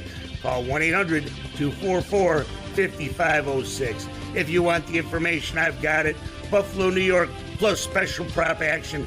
I love to go 5-0 this season free. John Anthony Sports, #1 against the spread. 1-800-244-5506. That's 1-800-244-5506. Or go to johnanthonysports.com. Sponsored by JFSR Group. DK on the Sports Tip on Wildcats Radio 1290. 520-848-1290. 520-848-1290 is the number for you to get in on the program. You can call us at that number. You can text us at that number. We had a chance to hear from Terry Tito Francona, Arizona Wildcat baseball class of 1980, national champion, the new manager of the Cincinnati Reds. He was on with Jim Rome earlier today. We'll put that up on our website for you a little bit later, so you can take a listen if you did not get a chance to catch that. Game 2 of the National League Championship Series has gone final at Dodger Stadium. The New York Mets, behind Sean Manaea, beat the Los Angeles Dodgers by a score of 7-3. Manaea, one of the best starters in the rotation for the Mets, was absolutely fabulous. Got into some trouble in the 6th and gave up a couple runs and was pulled. But through the first 5 innings, he was really good. He did walk 4, struck out 7. But the bullpen came in after that and flawless in 4 innings of work, no runs. They did walk, a lot of walks in this game. Mets pitchers walked 8 batters, and the Dodgers pitchers walked 7. Wow, so 15 walks combined between the two pitching staffs today, but it did not hurt the Mets. They only gave up the 3 runs, and the bullpen 4 innings of shutout baseball, allowing just 3 hits to close things out and win 7-3. Still to come, just underway at Yankee Stadium in New York, Game 1 of the American League Championship Series. My Tribe against the Yankees. This is not the first time that these two teams have met in the postseason in recent years. There have been a number of years, I would say at least 5 times since the Indians started going to the playoffs regularly in 1995, as these two teams squared off in either a division series or an ALCS. And so back again, Cleveland versus New York. I had to pull out my I hate the Yankee hanky. I hate the Yankees hanky earlier today to get ready for this one. I'll bring that in tomorrow so everyone can 97. Yeah. 98. Yeah. 2007. Yeah. 2017, 2020, and 2022. So this will be the 7th time. 3rd time in the last 5 years. Yeah. That 2007, I was just talking about that. They beat the Yankees in the division series that year to get to that ALCS against Boston that they ended up losing in 7 games, 4-3. So always good to have an opportunity. If you want to go to the World Series in the American League, you generally have to go through the Bronx Bombers to get there. So how's your gut? It's like if your head is what you're doing with BetQL, your gut is how you've always rooted for the Guardians, former Indians. How's your gut about this series? I don't know if we've got enough pitching. I don't know. The way the pitching was kind of strung out in that Tigers series, I just don't know if we got enough pitching to get through what could be 7 games here. Really, they have one starter. I don't know. I haven't heard how they're lining it up, if they're going to try to go with a second starter. Alex Cobb is actually pitching today, so how far does he go in a game like this? But it's tough. It's tough when you don't really have a set rotation, and the Indians really just don't have that right now. The fact that they're even here, somebody said, like, if you'd have said that they would be in this position with no Shane Bieber, who was so electric in the first 2 starts of the year, and then was out for the year. Tristan McKenzie, who was thought to be a mainstream starter, hasn't pitched since May. Gavin Williams, who they thought was going to be one of the best young starters, he hasn't pitched since the summer. So there's like 3-4 guys who were expected to be at the top of this rotation that aren't even around and never really had much of a hand in this whole thing. Is it good news or bad news that Aaron Judge is batting 154 with no home runs in the postseason? Well, let's hope we can keep it that way. I'd like to keep it that way. It's either that he's struggling or he's due, depending on how you look at it. Yeah. I mean, it gets tough. We've seen some runs. Don't get me wrong. We've seen some runs on both sides in the American League and in the National League. And I think a lot of that is because of the fact that none of these teams seem to have any dominant starting pitchers. We get these bullpen games, and that's when you can kind of get a lot of scoring, which I think is what we've seen. So that's one of the reasons. I mean, you look up at the Yankees. I mean, they've got a number of guys they can roll out there, what I call real starters. I'm not talking about like guys that start and go 1 inning. I mean, like real starting pitchers. The Yankees can roll out there, and so that's why I think it's going to be tough for the Tribe to win this one. But we'll see. We'll see how it goes out. Yankees get out of the first inning, so they are coming up to bat. No score yet in New York. All right, let's. I want to play you some of the highlights from this weekend in college football, and we had some awards that came out today, especially for the Big 12 weekly awards came out today, and to no one's surprise, ASU's Cam Skattebo is the offensive player of the week. Hand off to Skattebo. He's got a first down and more. Stays on his feet. Skattebo to the 30. Skattebo to the 20. Skattebo to the 15, 10, 5. Touchdown Devils! A spectacular 50-yard run by Cam Scatteraboo, who somehow managed to stay on his feet well after he got the first down and ended up getting a whole lot more than that. Cam Scatteraboo, and he can play, boy. He ran for 2 touchdowns in that ball game. That was Friday night. That's a confident young man, too. Did you hear his post game? Oh, yeah. I mean, he was that's a young man who didn't have a lot of offers, too. I mean, you love to see those types of Always, kids. yeah. You know, that are able to take advantage of an opportunity and really run with it. I mean, that was crazy. That whole, like, on the field, the fans stormed the field in Tempe, and Kenny Dillingham was jumping around. Like, what did he say? He was like, "This is unbelievable. I used to be one of them." Like, he was pointing to the kids. Well, he's like jumping around 27, behind right? him. I mean, he's a kid himself. He's like, "I used to be one of them jumping around like this." Yeah, it's that's football, man. Football's crazy. Think about when we left them. When we left them, stroned around their field in Tempe last year after a 30-plus point beatdown, and you thought, man, they are just they are as low can get. And 6 games into the season, they're 5-1, playing with a lot of energy. 50-plus thousand crowds the last couple of weeks at Sun Devil Stadium. Cam Scatteraboo running all over folks. 2nd consecutive week, he's been the Big 12 offensive player, best offensive player. 158 yards, 2 touchdowns in their 27-19 win. Talk about over number 16 Utah. Talk about identity, DK. What I'm looking at with the school up north is 1 blowout versus Wyoming. That was the first game, and 5 one-score games. Yeah. How do you find a way to win a one-score game? Well, there you go. They're 5-1. Yep, they are closing. They can close. When you got a guy like Cam Scatteraboo, you can hand him the ball in the fourth quarter. You can win some football games. He's already got 773 yards rushing on the season, and there's a lot of whereas we're not feeling very good right now through 6 games, they are feeling really good going into Cincinnati this Saturday for a 9 a.m. Arizona time game. I don't pretend to know a ton about Big 12 football, DK, but when I see Kansas, Baylor, Oklahoma State, and TCU, and Utah and Houston at the bottom of the conference right now, I mean, at least 4 of those teams I expected to be in the middle or on the top of the conference. I absolutely.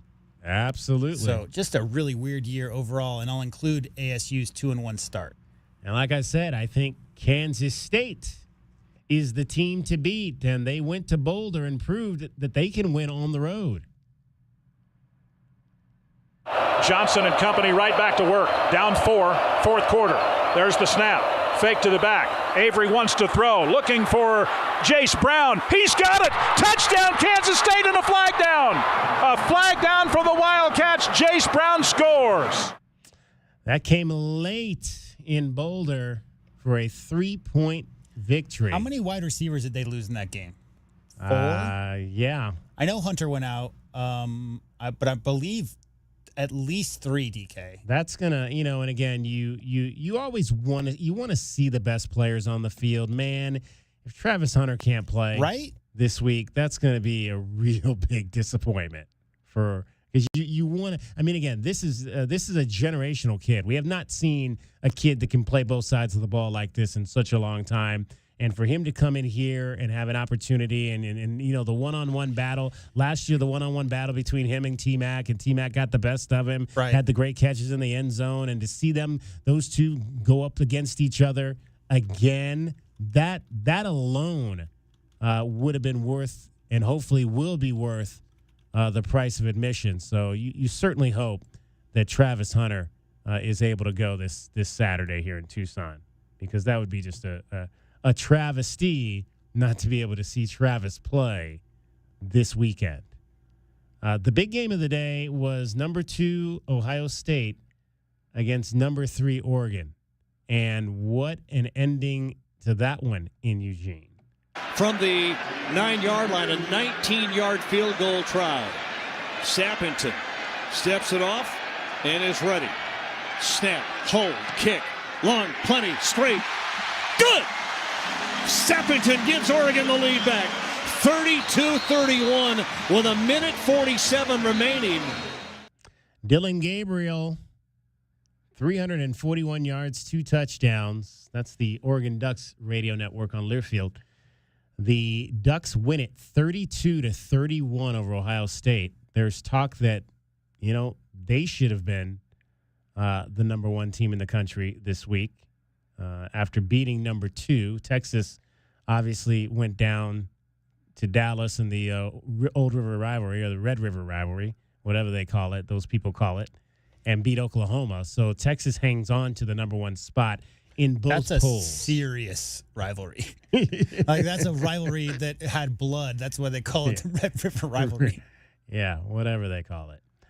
Texas 1, Oregon 2, Penn State 3. Penn State comes back on the road in L.A.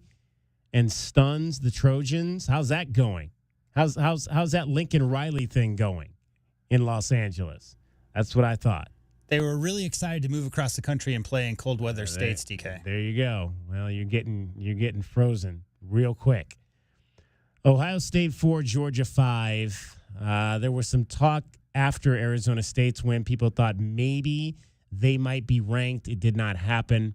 They were the 3rd highest team to receive votes behind Vanderbilt and Nebraska, but way behind Vanderbilt and Nebraska. So ASU is still not in the top 25 despite their win over Utah, and Utah falls out of the top 25. But how about this?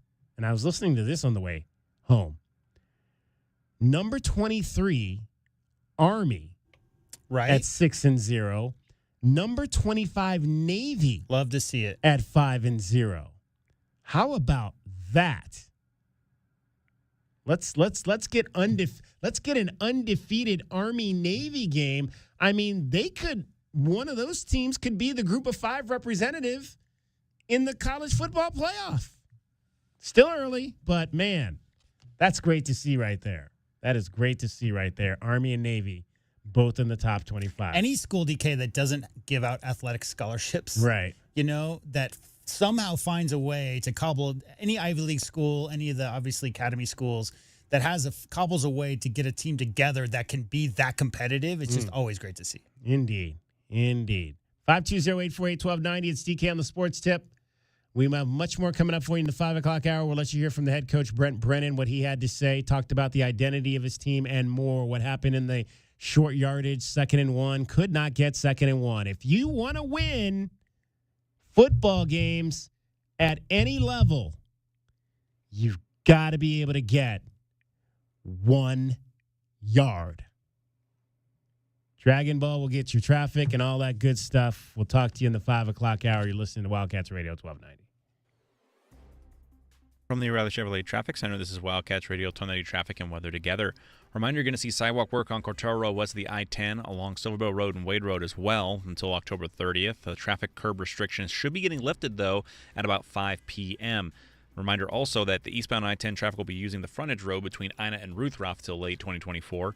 Still the mid-90s, cooling down to the 70s later tonight. I'm Dragon Ball with your Wildcats Radio 1290 Traffic and Weather Together. This report is sponsored by Norton 360. October is Cybersecurity Awareness Month. While multi-factor authentication is another step to stay cyber safe, Norton 360 offers the cyber protection you need to protect yourself from today's sophisticated threats. Get up to 58% off at norton.com/secure. Quick, she's over here. I don't know. I just found her like this. Yeah, she's banged up, but she'll be fine. Oh, thank God. What can I do? Just need the keys. And, sir? Yeah? Your car's gonna be fine.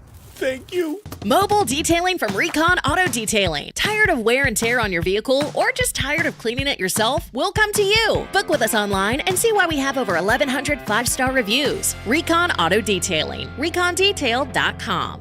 1290 is the only radio station that can bring you all the action of Arizona Wildcats with Brian Jeffries behind the mic for Arizona Wildcats football, men's basketball, and baseball. We are Wildcats Radio 1290.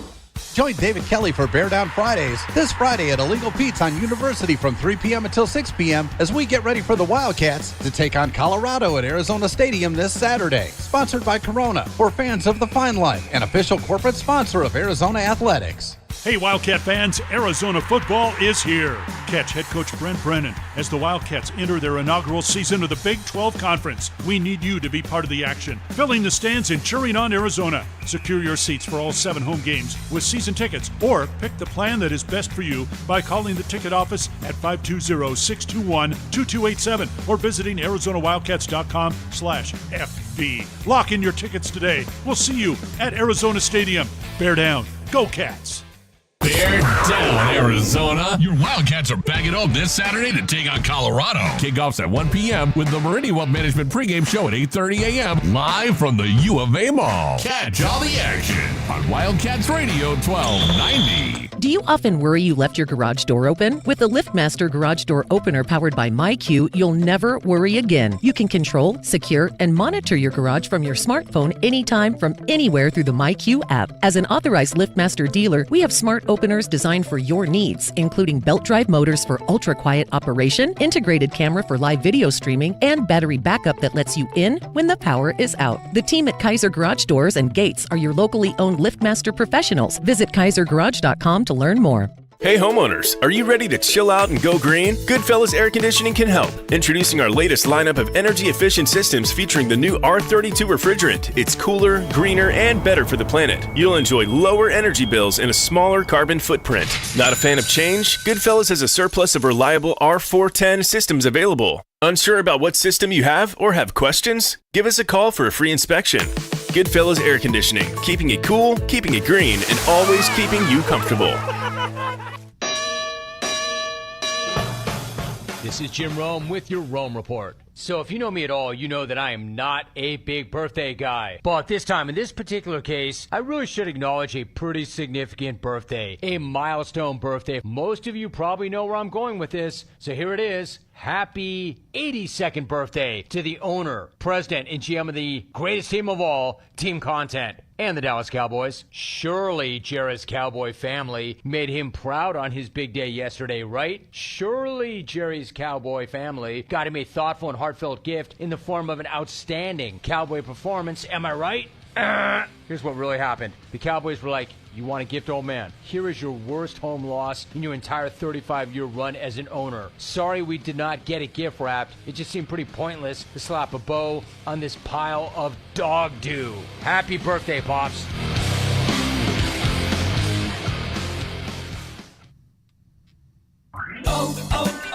O'Reilly. Need a little help? O'Reilly Auto Parts can help. Need advice? We've got advice. No matter what you need, we have thousands of professional parts people doing their part to make sure you have it. Exceptional customer service. Just one part that makes O'Reilly stand apart. The professional parts people. O'Reilly Auto Parts. All right, gentlemen, this is Emmett Smith on behalf of Depend, and I've got the perfect play.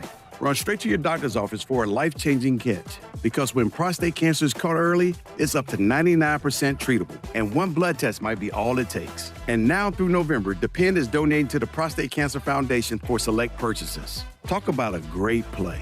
From September 1st to November 30th, Depend is donating 40 cents to the Prostate Cancer Foundation for Depend Shield Guards Real Fit products purchased in the U.S. up to a maximum of $300,000 void in Mississippi. KCUB Tucson, a Cumulus media station. We have Tucson covered from training camp to spring football and everything in between. No one covers Arizona football like we do. We are Wildcats Radio 1290. Live from the CNWT. Wait, what's the CNWT? Central Northwest Tucson. Duh. It's DK on the Sports Tip with your host, David Kelly. Radio. Just when I thought I was out, they drug me back in. Featuring J.W. Madden. Don't tell me about flip-flops, man. I'm a native. David Amata. Hey, that's Dragon Ball to you. And Cricket getting you home with traffic and weather. Camp on Melt Lemon, not in the left lane on the freeway. Here we go! And now, a man who has not one, but three first names, David Scott Kelly. Hour number 3 on a Monday.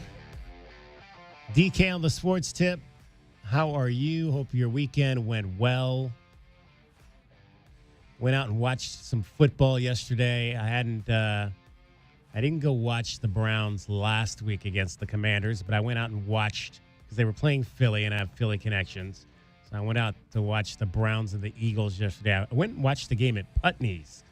I don't watch too much football over there, but had some Philly friends that were going to be watching the game over there. So went and watched that and some NASCAR. I was sitting next to a guy, real big NASCAR fan. So we were talking stock car racing as we're starting to come down the final stretches of the stock car season. You've been to a lot of NASCAR races? I have. That's what I told him. I was like, I've never been to a live cup race. I would actually really like to go to me one either. At one point. I've been to an Indy 500. I've never been to a NASCAR race. Yeah. But he's been to everything. He said he was a big Formula One fan.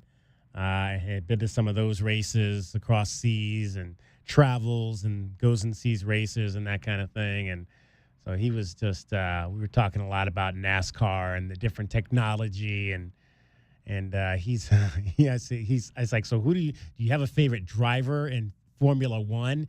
And he's like, no, it's not really like that. It's like you follow the brands. He's like, I'm a big Ferrari guy.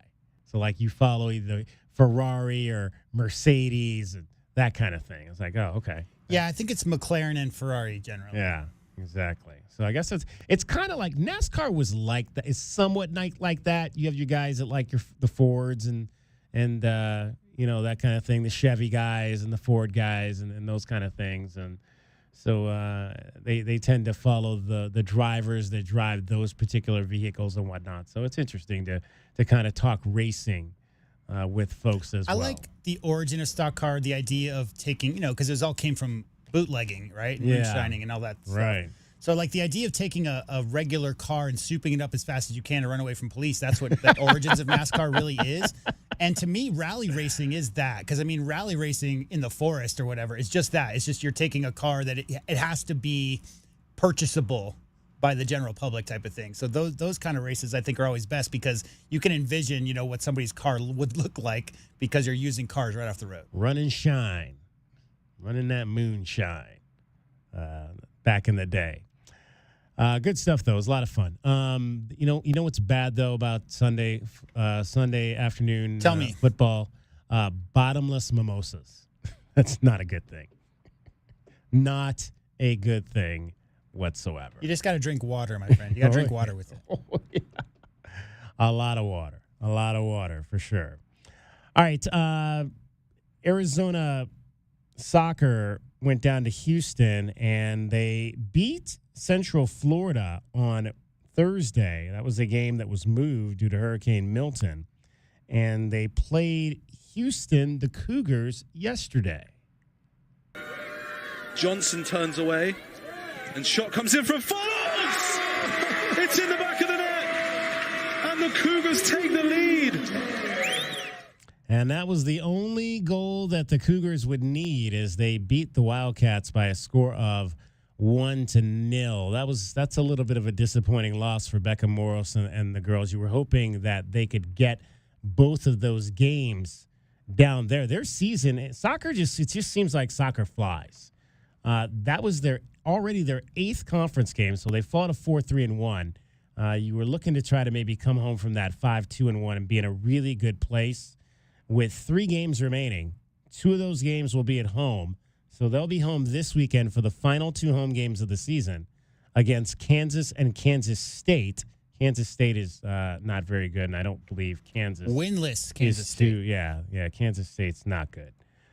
So you got to win both these 2 games. And then you go to ASU for the finale, the Territorial Cup match, and that will be the following week on Friday, October the 25th. So if the ladies can, and I mentioned, I think, I don't know if we got into this last week, but I slightly mentioned it.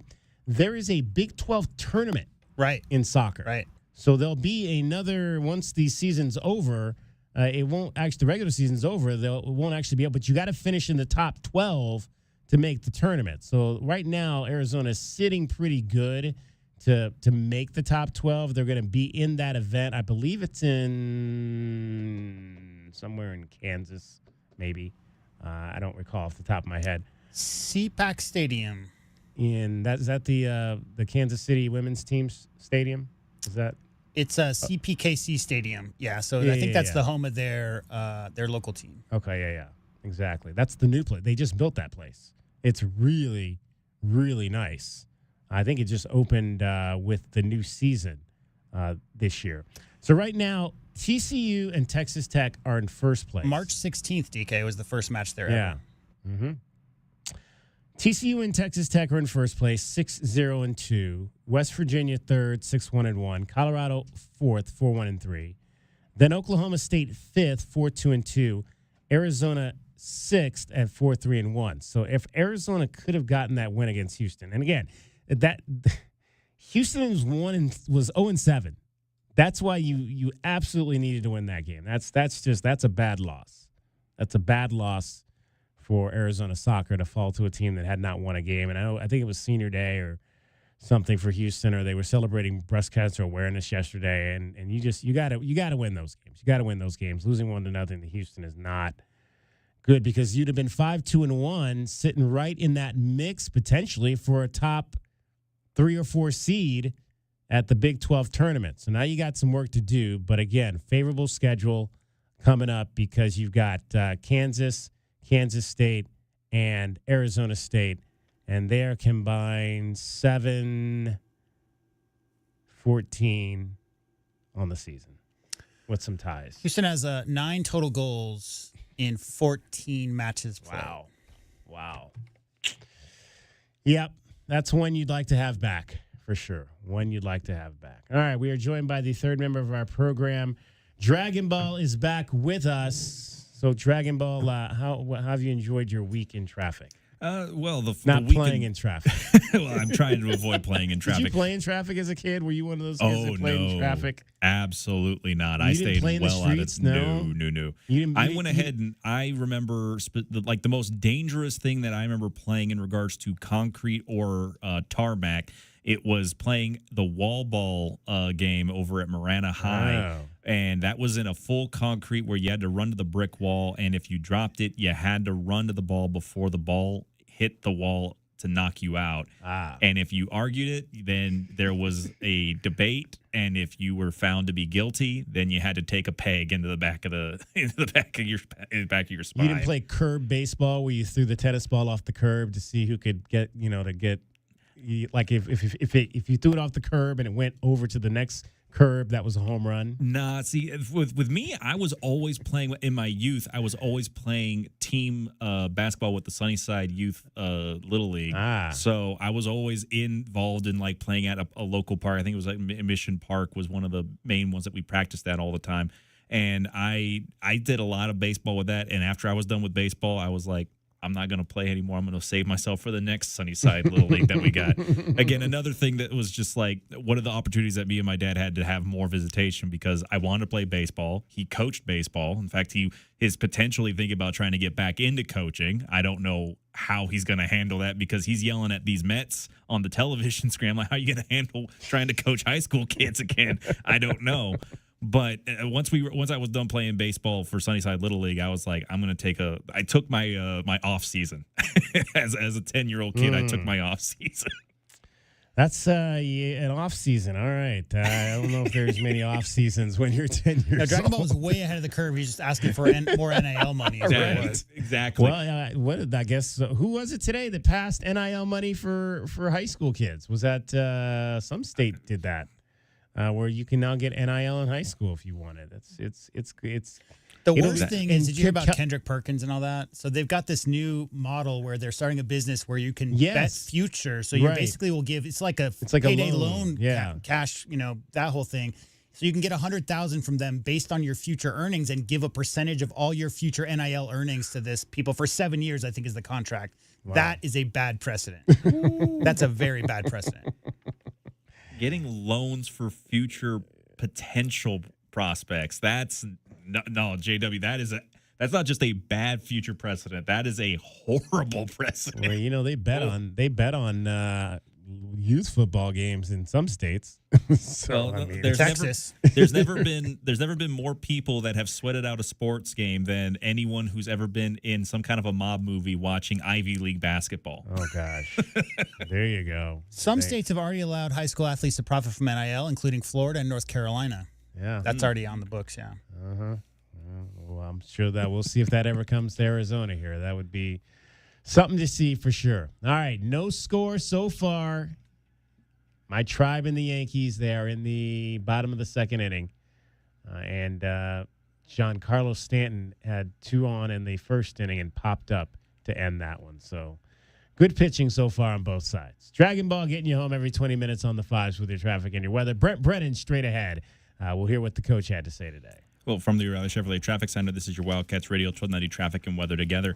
We have an incident over at West Ina Road in North Camino Martin. This is west of the Thornydale Plaza. If you're heading out in that direction, be prepared for some slowdowns on both of those parts of the intersection, as well as an accident with possible injury. This is right nearby Union Public House, so if you're over there trying to get a dinner, prepare for some slowdowns. This is at East River and North Campbell Avenue. For the temperature right now, you're at about 92 degrees. We're going to be cooling into the 70s tonight around 9 p.m. I'm Dragon Ball with your Wildcats Radio Traffic and Weather Together. This report is sponsored by Bank of America. Bank of America has powerful digital solutions for local and global businesses, so you can make every move matter. Visit bankofamerica.com/banking for business to learn more. Bank of America, N.A., copyright 2024. What makes 1290 different than any other radio station in Tucson? 1290 is the home of the Arizona Wildcats, the NFL, and the Super Bowl. Winner! This is Wildcats Radio 1290. At Wildcats Radio 1290, we're not just radio. We're your source in Tucson for digital marketing solutions. We specialize in creating strategic and effective marketing campaigns designed to get results for your business. Whether you want to target a local, regional, or a national audience, we have the right solution for your business. Call the Wildcats Radio 1290 business line at 520-887-1000 and put Cumulus Digital Media to work for you. Hey homeowners, are you ready to chill out and go green? Goodfellas Air Conditioning can help. Introducing our latest lineup of energy-efficient systems featuring the new R32 refrigerant. It's cooler, greener, and better for the planet. You'll enjoy lower energy bills and a smaller carbon footprint. Not a fan of change? Goodfellas has a surplus of reliable R410 systems available. Unsure about what system you have or have questions? Give us a call for a free inspection. Goodfellas Air Conditioning, keeping it cool, keeping it green, and always keeping you comfortable. Whether you're ordering wings for the game, whipping up a 7-layer dip, or ordering pizza, there's something about football that makes you want to eat. And this football season, Uber Eats has the best deals on game day food. No matter what you're craving, from 2-for-1 pizza to buy one, get one wings, Uber Eats will be dropping new deals each week, all season long. Uber Eats, official on-demand delivery partner of the NFL. Order now. Terms and conditions apply. See app for details. Don't miss a minute of the best Arizona Wildcats coverage in town. Tell Alexa, play Wildcats Radio 1290. This is your home of Arizona football, men's basketball, and baseball. Wildcats Radio 1290.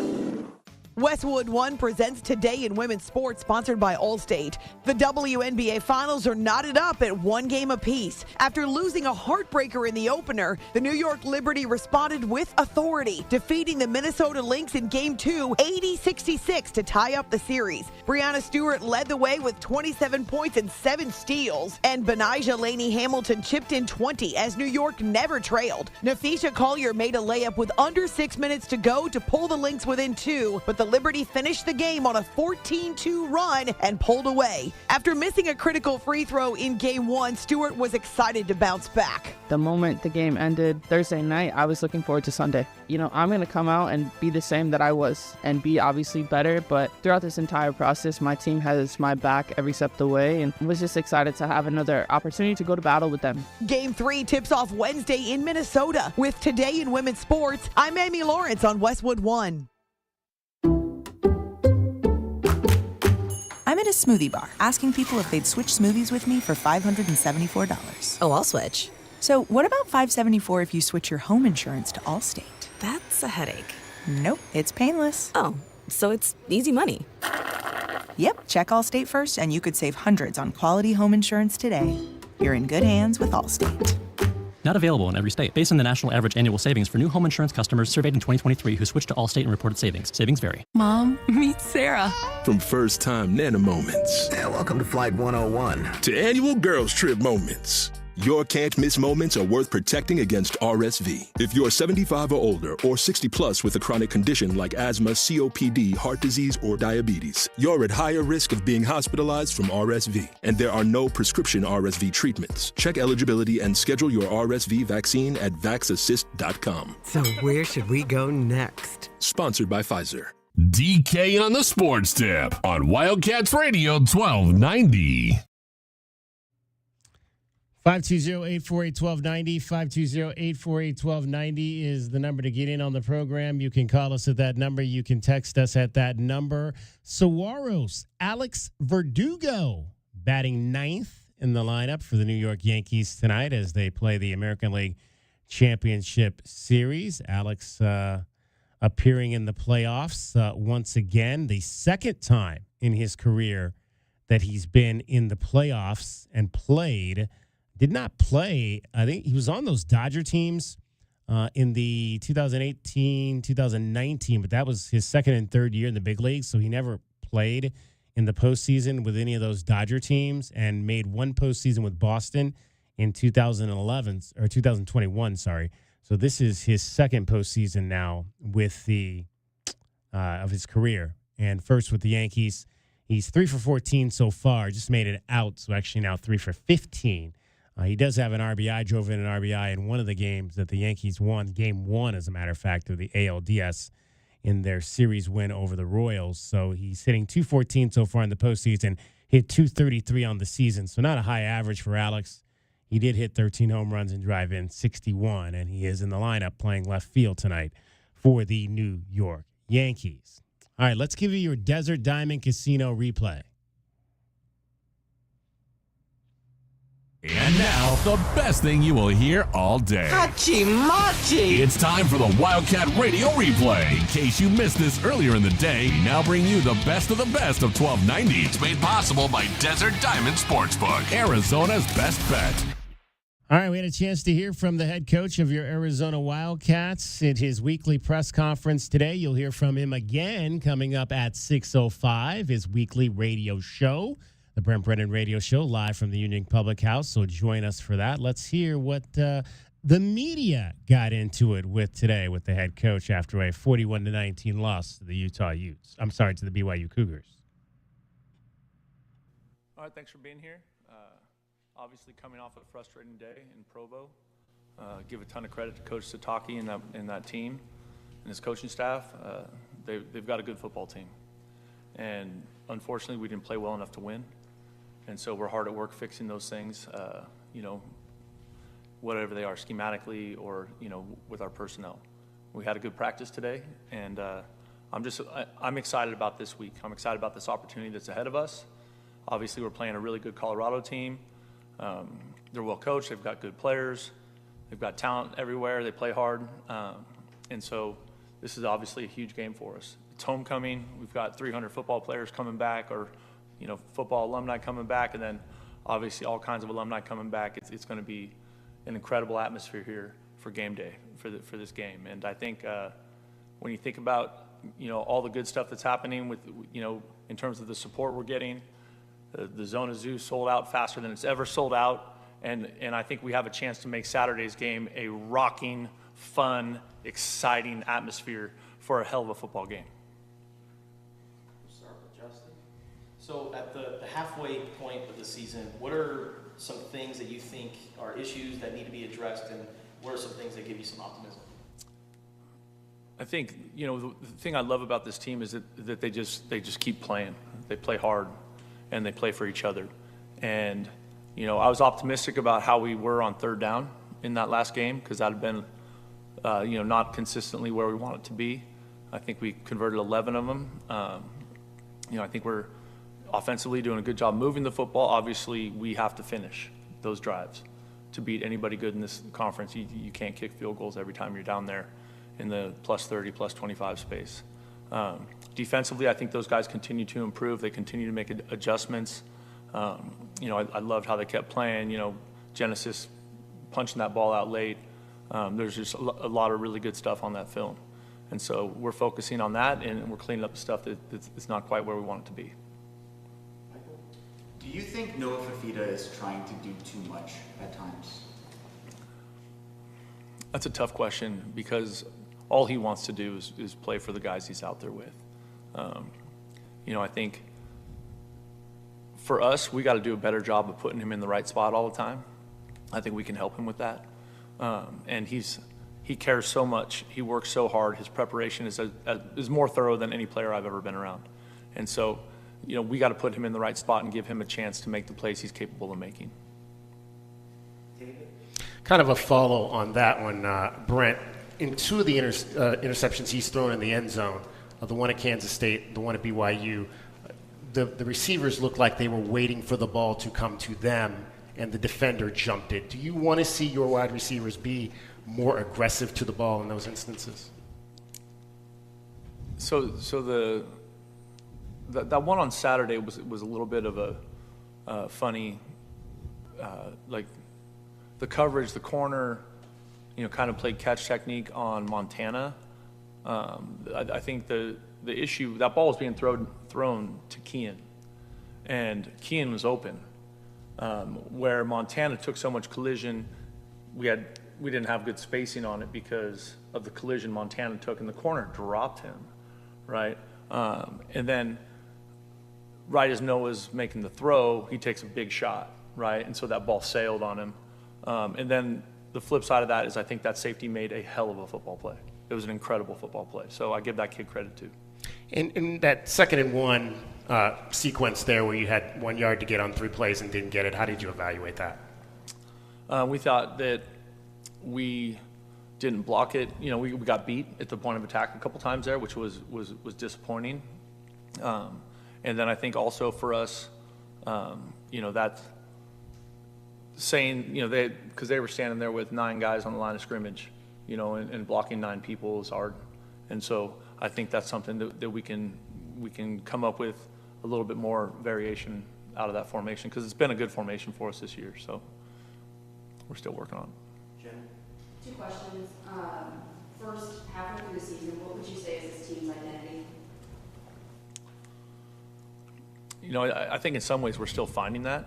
I think when you turn on the tape, we play hard, which I love. And I think that, if you don't have that, you're dead. So I like where we're at in terms of our effort. And I think, right now that's what we have to hang our hat on. And then also it's happened in a couple of games now where the first drive is really efficient, march right down the field and score a touchdown, and then it just kind of, the wheels fall off after that. Why do you think that you guys are struggling after that initial first drive? I think that has more to do with that space that we struggled in, and the plus 30 going in. It's because we only punted 1 time in that game. We had 25 first downs. So there was good production there offensively. I think that's what's the thing that we're as a staff working on is what are we going to do? What's our best stuff, right, when we get to that spot in the field? Jason, you talked about the atmosphere that you might see this coming Saturday. Coach Prime certainly brings to that. Certainly there's a very stark difference in personalities. Have you ever met him? And if so, how well do you know him? So I've met him a couple times. He's an awesome guy. He's really a nice guy. He's fun to talk to. He's got interesting perspectives on everything. I've hung out with him a little bit at the Big 12 meetings, and then also at the media day. But he's a really good dude. Obviously, he's done a great job for that program there. I think it's really cool to see them, making the move they're making. And also, follow up, just your thoughts on Travis Hunter. We don't know his condition, so I'm not asking really about that, but just in general, how impressed are you with what he's been able to do on both sides of the ball? Yeah, I've been impressed with him for years now. I think his impact of the game, his ability to impact both sides of the ball is incredible. And so, I think that's one of those challenges when you're playing this team is that you know he's on the field. How much does your play calling change once you get into that red area, even if the 30 on? I mean, I think the thing that changes it a little bit is just that you're capped vertically. You know what I mean? So any type of route concept where you're trying to control safeties or people on the third level, can be a little bit more challenging because they're not worried about someone running by them for a 60-yard run or 60-yard ball. You know what I mean? So it definitely changes a little bit. And, I think, not so much the 30, but I also think like a lot of defenses will change once you get into that red zone. They'll play things a little bit differently. And then we saw some RPO. Noah had the nice running against BYU. Is that something you want to see more of with him running, or is that just kind of what the game plan called for? It just depends on what, trying to take advantage of how the defense is playing us. Another Noah question for you. Last year, his average time to throw was 2.55 seconds.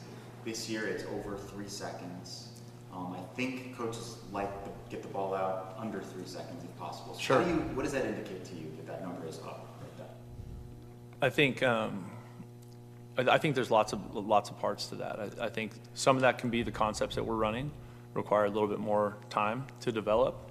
But we're focused on trying to get the ball out of his hand because he has taken too many hits, and we need to protect him because he's a great player and he's the leader of our team, and we need to take better care of him.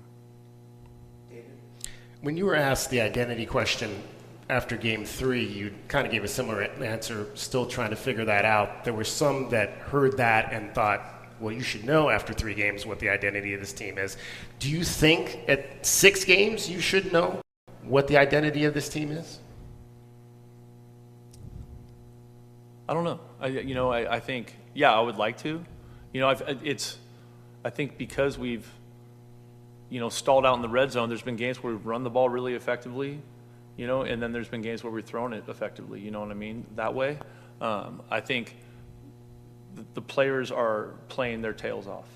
And I think any challenges that we're having in terms of getting the outcomes we desire is on the coaching staff, and we have to fix those things. And how did you feel about Cam Kaiahue and how he came in for Manu and played? Who? Cam Kaiahue. Oh. Kamwela. Oh, okay. I was like, I haven't heard anyone call him Cam. I thought he did a good job. I thought he did a really good job, and I think he's a young player who's going to just keep getting better. I think we're excited about Kama, and he's going to be a lot of fun. Justin, how much do you think injuries are impacting your secondary? What did you think about the guys who were able to get in? I think those guys are fighting their tails off, and I think it's, I think the challenge of, with some of those guys that aren't available or weren't available last weekend is just they have so many reps, right? And they're team captains, and they're leaders, and they've seen so much in their careers, but I'm excited about how Genesis is playing and Owen, and I think, Coach Viney and Coach Aquino have done a great job kind of, and Coach RC, like building depth there and finding guys that can help us.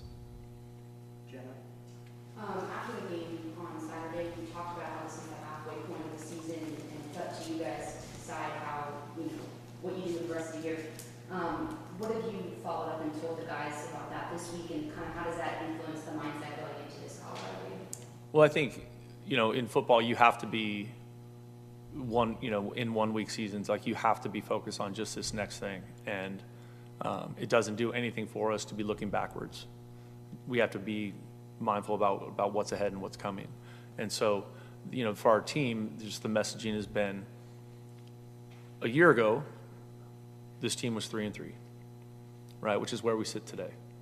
And the only difference between those things is how we feel about it, because of the expectations going into the season, right? Like all that stuff. And so now all of a sudden it feels worse, right? And the good news is we have 6 opportunities left to play. Like we have so much football left to play. And if we'll just focus on right now and the work that's required to give yourselves a chance to get the outcome you want, that's where we need to be. Last question, Mike. What is your message to the fans who are impatient, frustrated, etc.? I hear you. Like, I hear you. Like, I'm frustrated too. The reality is no one wants to win games more than I do. And so I understand. And that's the nature of college football. And the truth is that we didn't play well enough to win the last 2 weeks, and we have to fix that, and it's my job to fix it. That was the Wildcat Radio Replay with the best of the best from 1290. It's brought to you by Desert Diamond Sportsbook, Arizona's best bet. All right, that was the head coach of your Arizona Wildcats earlier today, Brent Brennan. You'll hear more with Brian Jeffries coming up here at the top of the hour around 6:05. So a little clarification on something that we talked about on Saturday night, and I felt like on that interception in the end zone that Montana Lamonius Craig was kind of backing up and not aggressive to the football. And again, that's why you have to go in and ask these questions to find out if what you're seeing is correct. And Brent Brennan stated right there that the pass was not actually intended for Montana Lamonius Craig. It was intended there for Kean Burnett, who was the receiver that was underneath there. They were kind of both in the same area, but the pass was intended for Kean, but it sailed on Kean and ended up kind of more in the direction that it looked like it was a pass to Montana Lamonius Craig. So Montana probably was not even expecting, although anytime you're a receiver in a route, you should probably be expecting the ball to come your way, but not intended to get the ball there. Still, could he have made a more aggressive attempt to try to catch that ball? Maybe. I think anytime you're a receiver and the ball's coming in your direction, I would think you'd want to try to make every aggressive opportunity to get it as you can. But more clarification there on that pass was not intended to go to Montana Lamonius Craig. It was, in fact, intended for Kean Burnett in that particular situation. All right, much more coming up straight ahead. 520-848-1290, final stages of the show. Yankees have taken a 1-0 lead in the American League Championship Series. Mets beat the Dodgers earlier, so it could be a winning night of baseball for the city of New York. Dragon Ball is getting you home safely or getting you to somewhere where you can watch the rest of this baseball game or maybe even Monday Night Football every 20 minutes on the fives with your traffic and your weather. From the O'Reilly Chevrolet Traffic Center, this is Wildcats Radio 1290 Traffic and Weather Together. Accident with injury over at North Wilmot Road and East Fairmount Street. If you're over going towards the Dorado Golf Course right now, you're going to see some slowdowns heading out towards that because of this. Also, we've got some closures on I-10 Ina Duluth Route with the improvement project. The Sunset ramps on and off are going to be closed till late 2025. Still in the low 90s now as we get ready for the 70s here later on tonight. I'm Dragon Ball with you, Wildcats Radio 1290 Traffic and Weather Together. This report is sponsored by ChumbaCasino.com. It's time to experience the thrill of the Chumba life at ChumbaCasino.com. It's free to play. Play for fun and no purchases necessary. 18 plus terms and conditions apply. VGW Group. No purchase necessary. Void where prohibited by law. See terms and conditions. Hey, Wildcat fans, Arizona football is here. Catch head coach Brent Brennan as the Wildcats enter their inaugural season of the Big 12 Conference. We need you to be part of the action, filling the stands and cheering on Arizona. Secure your seats for all 7 home games with season tickets, or pick the plan that is best for you by calling the ticket office at 520-621-2287 or visiting ArizonaWildcats.com/FB. Lock in your tickets today. We'll see you at Arizona Stadium. Bear down. Go Cats. Alaskan AC has been keeping people chill since 1972. Oh, chill. Cool. I get it. It's a theme. No, it's not. It's not? The theme is 72, as in 1972. Is that why you dress like that? $72 for an Alaska vacation. Ooh. $72 for a service call. Neat. Even $72 off any repair. Whoa. This month, it's 72, 72, 72 to celebrate 1972, the year Alaskan AC opened its doors. And everybody was kung fu fighting. Everyone was streaking, too. Let's stick to what we do best. That's right. A $72 Alaska vacation is the perfect way to prepare for the upcoming season. It's so good, we guarantee no breakdowns. The $72 service call makes it easy to check any concerns. And saving $72 off any repair means that you can buy one of those cool banana seats for your rad bike. You have a weird definition of cool. 72, 72, 72. This month at AlaskanAC.com. Go Wildcats! As a new season starts, the Tucson Police Department bears down with the Tucson community. We are looking to build our team, and we need you. Interested in joining our starting lineup? Visit jointucsonpd.org. Join our team and score a great career. From our commissioned officers to our professional staff, the Tucson Police Department proudly stands behind the Arizona Wildcats. Bear down and apply today at jointucsonpd.org. At Wildcats Radio 1290, we're not just radio. We're your source in Tucson for digital marketing solutions. We specialize in creating strategic and effective marketing campaigns designed to get results for your business. Whether you want to target a local, regional, or a national audience, we have the right solution for your business. Call the Wildcats Radio 1290 business line at 520-887-1000 and put Cumulus Digital Media to work for you. NFL Sunday Night Football plays here. Stroud will line up, takes the snap, drops down to his left knee. That's it. Here, U of A grad and former Wildcats Radio 1290 host Ryan Radke with the call every Sunday night. Stroud gets the snap. He's back to pass. Blitz gun gets picked up. Throws down the middle. Collins has it. Inside the 10. Inside the 5. Collins in the end zone. Touchdown Texans. We are Tucson's home for the National Football League. Wildcats Radio 1290. With fall savings at the Home Depot, you can get up to $1,600 off select appliances from top brands like Samsung, ranked #1 in customer satisfaction. Wash and dry in one cycle with the Samsung Ultra Capacity All-in-One Washer-Dryer Combo from the Home Depot. And get laundry day done faster, running a super speed load in just 98 minutes. Right now, save up to $1,600 and financing on select appliances with fall savings at the Home Depot. How doers get more done. Pricing about September 26th through October 16th. U.S. only. See store online for details. Visit jdpower.com/awards for more details. I don't feel so good. You do feel hot. Dayquil Kids will take care of that fever. What about my cough? Dayquil Kids has that covered. Will it make my throat feel better? Yes, that too. But will it taste good? Yep, Dayquil Kids comes in your favorite flavor. Purple? Well, yes, it's grape. Try new Dayquil Kids Plus Fever, the daytime coughing, aching, sore throat fever just for kids medicine. Safe for kids 6+. Use as directed.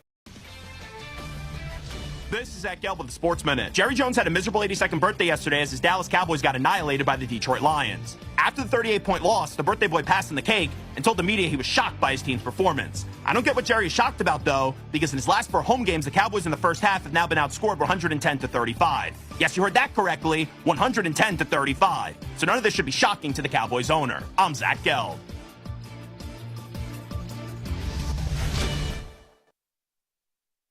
Come on in to Total Wine & More. Prices much lower than a grocery store. With the lowest prices for over 30 years, you'll always find what you love and love what you find. Only at Total Wine & More. Drink responsibly, B21. For nearly 2,000 severely injured veterans, everyday life has become filled with barriers. So we build specially adapted homes at Homes for Our Troops. And thanks to our donors and supporters, this life-changing gift of freedom is provided mortgage-free to these veterans. But we need you to join us, too, in completing this important mission. Please visit hfotusa.org and help build homes and rebuild lives. Come on in to Total Wine & More. Prices much lower than a grocery store. With the lowest prices for over 30 years, you'll always find what you love and love what you find. Only at Total Wine & More. Drink responsibly, B21. DK on the Sports Tip on Wildcats Radio 1290. Final phases of today's show. Don't forget, we break down Arizona Wildcat football every Tuesday with Glenn Howell, the tight end. We'll have that for you tomorrow. Finish taking a look at the tape and what we saw. So join us for that. Guess who's at the game tonight in New York City? None other than Travis Kelce and Taylor Swift. Travis, of course, a Cleveland native like myself, so he's there supporting his tribe, our tribe, as we like to say. So good to see Travis and Tay-Tay taking in some baseball tonight in the Big Apple, for sure. All right, let's go to the phones and talk to our guy, John. You're on Wildcats Radio 1290, DK on the Sports Tip. Yeah, I got 3 things, but one of them's already expired. I was wondering why it was only 41 points on the over-under today, but JW already told me. Take the over. That's our 5-star play. If you got it in, take the over on the Bills and the Jets. I think what I said, DK, was that the offenses are not performing up to, and John was talking about how the Jets defense is playing quite well right now. Yeah. So there you go. There's your answer. I'm in a football pool, and there's about 7 people that are undefeated right now, and they all took, about 5 of them took Buffalo tonight. So I need Buffalo to win. I went with 48 for the number. Oh wow! Well, the tiebreaker. It's already at 17. So in the first quarter, so the points are happening quickly. I'm the highest one. And the second thing is, I think analytics must be showing that trying to punch the ball out in the NFL and college show that, it pays off, because I've been seeing a lot of punching the ball out this year. That's what they teach. They'll tell you that. Defensive back coaches, Chip Viney for the Wildcats, and Coach Arcee will tell you that's how they teach it. You got to get turnovers. That's the only way you're going to get turnovers. One more thing, we're going to Top Golf tomorrow, 11:30. Got an opening for you if you want to show up. Oh man, Top Golf on a Tuesday morning. I wish I could it's go. It's free. Man. It's free, baby. Oh wow, that sounds like fun. I'd nothing like Top Golf and some lunch together. Give me more notice on that, John, and I might be able to make that happen. But I got a lot of U of A stuff happening tomorrow. All right, somebody got me in over there so I can play, Monday through Friday from 9 a.m. to 5 p.m. for free. So. Oh, nice. All right. So, All right. Is there a particular one of the games that you like to play over? You know Top what? Golf? I haven't been over there in a long time. Okay. I'm going to start using it. I live about 1.5 miles away. Oh, you could walk there. I'm gonna check it out. Well, I don't know about that. Well, your brother, your brother lost the Miller Lite Pigskin Challenge, so that's. Yeah, I know. One more thing. Boy, is Arizona getting lucky on the temperature for game time, huh? How about that? About a week ago, J-Dub said it was looking like low 90s, and now it's down to 75.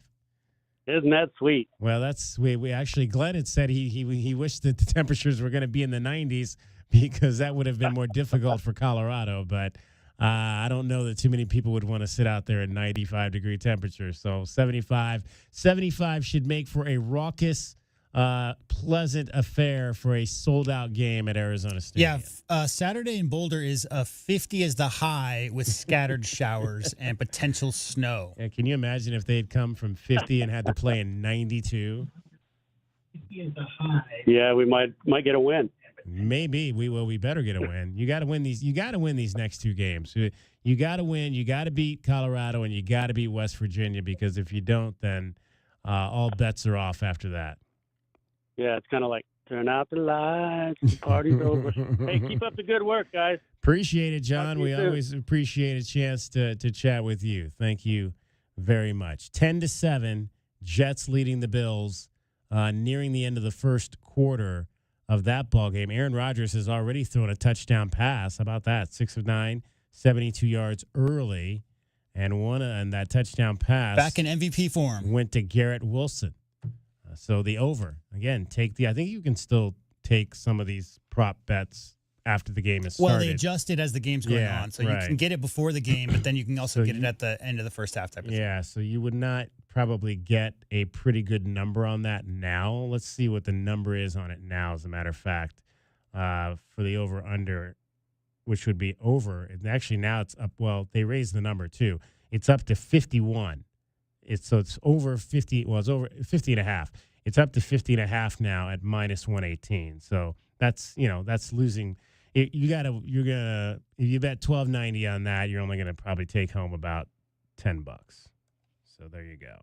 520-848-1290, $12.90 to win $10.96 at minus 118 right now. But the number's gone from 41 to 50.5. There was some good news today, DK.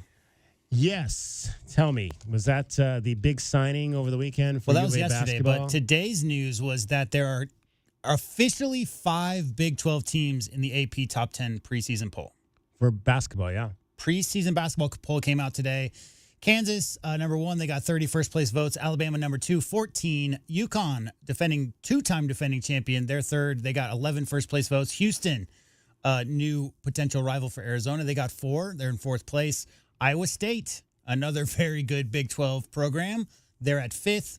The Zags got another first place vote. They're at 6th. Duke, another Arizona opponent this year, at 7. Baylor, North Carolina, and your University of Arizona Wildcats rounding out the top 10. We didn't even talk about the Big 12 preseason poll came out late last week. We never got to that. And the Wildcats 5th with only 1 first place vote. Were you surprised that they were that Well, again, low? Kansas, Houston, Iowa State, and Baylor are all ranked in the top 10 above Arizona. So if you're talking about, you might see a 5th place preseason polling for the Arizona Wildcats and think that's disrespectful.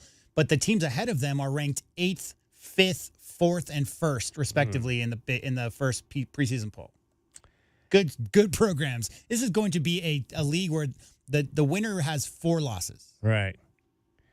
And we mentioned a 4-star prospect committed yesterday to the University of Arizona, Dwayne Aristode. Is that how you pronounce this young man's name? I believe that's it. Yes, he's from the Netherlands, but he is currently playing in the United States here. Brewster. Yeah, I mean, Brewster anybody who Academy. goes to a school like Brewster DK, that just means that they're looking to play against high-level competition. I mean, all those factory high schools these days, if you come in, he came in a little bit raw when he first got into high school. Offensively, has a reputation for being a very good defender for his age. But more than anything, DK, it's what you talk about with quarterbacks. Right? Like you're looking for 6'2", 6'3", 6'4". This is a small forward / shooting guard who's every bit of 6'8". I mean, this is a big dude, 215, 220, got some really good musculature for his age. Doesn't have the refined offensive skill set that you might look for, but has really improved his outside shooting. He's averaging, I think, 4 or 5 threes attempted per game, shooting about 40%. Of all the highlights I've seen, he can reliably knock down that shot. But the most impressive thing is when you talk about the athleticism, his wingspan isn't actually super long for his height. But as far as his activity, he doesn't have elite, like top 5 in the country athleticism, but he's got top 15 or top 20 type of athleticism. Very good athlete, but mostly just the physicality. I think you're adding a guy like that to your roster, DK. It answers a lot of questions. How do you rebound, for instance, from the wing? Like if you're in a scramble mode on defense, and a lot of these colleges are doing exactly what the NBA is doing, which is playing a lot of 5-out sets and getting a lot of cutting angles and driving angles. They're not playing a traditional post-up big, for instance. In those situations, you really need your wings to be able to get in there and rebound. And a guy with you, when you have the extra inch or 2 at that size, I mean, that's basically Sean Elliott's stature, DK, for that same position. 6'7", you mentioned, took the Wildcats over Michigan State, USC, Duke, and the NBL Next Stars. So he is the first commit for the class of 2025. On3 has him ranked as the number 10 overall player in that class and the number 3 small forward. And I think most impressively, we heard Coach Lloyd's reputation coming in. He had a big hand in the Zags recruiting internationally over his 20-plus years up there in Spokane. And getting the number 1 international recruit who doesn't have a future planned already to commit to Arizona just solidifies that reputation, right? Because the next generation, they're always going to be looking. So anytime that Coach Lloyd because obviously he has a lot of connections. He's constantly, he and his staff are over there looking for great prospects. But this is not a diamond in the rough, DK. I mean, this is a guy who is on his national team. This is a guy who people have been talking about for some time. It's a very good get for the program. He was quoted as saying, I like it there. It's in a warm place, so all is good with that. I really like the way they play, the way they are as a program. They have a lot of international players on the team, and being an international player, that interests me because that is a big part. One thing I read I was really liked was that he enjoyed the fact that there's structure with freedom. So you have structure within this flow offense, but also freedom to make decisions based on the reads that you're making. And that's the best style of college basketball that you can play, is smart players out there together, understanding the philosophies of what you're trying to get at and where you're trying to get your shots from, but also the freedom, especially to push if you get that rebound and get some kind of early offense. That's what he mentioned he really liked about Coach Lloyd's system, is structure with freedom to be able to play a bit. So Dwayne Aristode signs for class of 2025. We look forward to hearing more about him and seeing how his prep season goes this year in the Northeast. I mean, Brewster's always a top 5, top 10 teams. Yeah. Are they on TV at all? I'm going to imagine. In general, in the past, they have been. I'm sure it wouldn't be too difficult to find a game to watch this year. All right. We talked a little bit earlier about Arizona soccer. Tough loss for them. They'll be coming home this week. Games on Thursday and Sunday afternoon at the Mulcahy Stadium. Kansas on Thursday night, Kansas State on Sunday to wrap up the home schedule. Arizona State a week from Friday in the Territorial Cup match up in Tempe. Volleyball played just one game this past week, and that was their first Territorial Cup square-off against the Sun Devils. They fell in 4 sets, 3-1, to fall to 1-4 in conference play. The ladies of the court will be back at it at home this week as well, so they'll have 3 straight home matches now. Will Arizona, they'll face Colorado Wednesday night at 6 at McHale Center, and then they'll play Houston on Friday night at 6 at McHale Center before hosting the Sun Devils once again, the second go-around of the Territorial Cup Series. That'll be a week from Thursday at 6 o'clock. So Wednesday, Friday, Thursday coming up, 3 straight home matches for Arizona State for Arizona to try to get right, as they've lost 4 of their first 5 in the Big 12, trying to right that ship and put themselves in a good position. I do not think that volleyball, though I have not heard about it, I'm not sure. I have not heard that they have a tournament, a conference tournament on the volleyball side. The Pac-12 never did anything like that in the majority of their sports, Olympic sports, except for basketball. And, of course, gymnastics. But we're seeing a few more of those conference-style tournaments in the Big 12 at the end of the season. So I'll have to look that up. I'm not sure if volleyball does that or not. All right, we are winding you down to the Brent Brennan radio show coming up. Also, we've got a lot coming up in store for you this week. We will be out at Illegal Pete's on Friday. Bear Down Friday, 2 consecutive Bear Down Fridays coming up, the whole shebang Bear Down Friday with the pep rally and everything coming up. So we'll be out there this coming Friday from 3 to 6. So be sure to join us at Illegal Pete's heading into the pep rally, and then you can head on over and check out some of the other things. Check out the volleyball game that'll be happening Friday night. So Illegal Pete's, pep rally, Bear Down Friday, and then volleyball to get you set for your Friday night here. And then, of course, early on the Mall Saturday, our coverage will begin with the Meridian Wealth Management Arizona Game Day pregame show at 8:30 a.m. for the second straight week. We'll take you from 8:30 to 11:30, and then kickoff is coming up at 1 o'clock.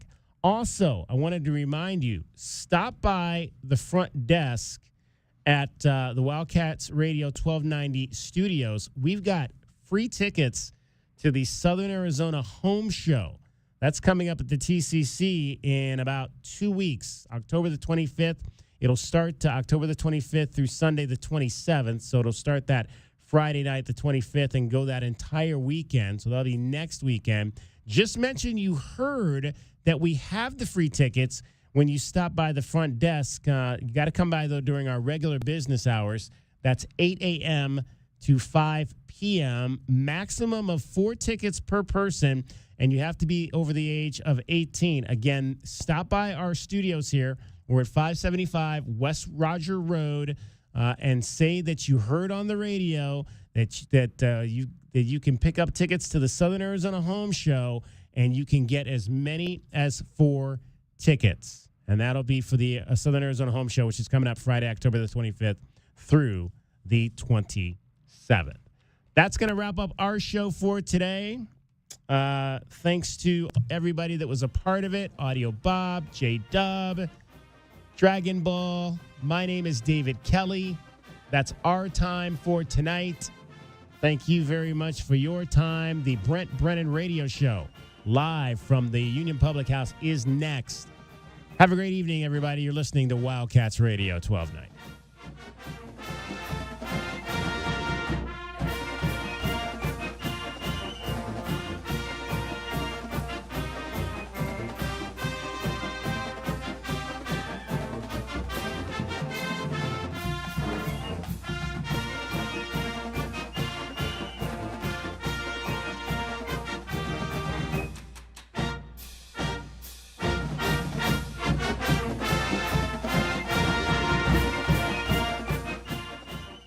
From the O'Reilly Chevrolet Traffic Center, this is Wildcats Radio 1290 Traffic. We have a crash over at East 22nd Street and South Harrison Road, but this is also causing slowdown on Old Spanish Trail, so be aware of that.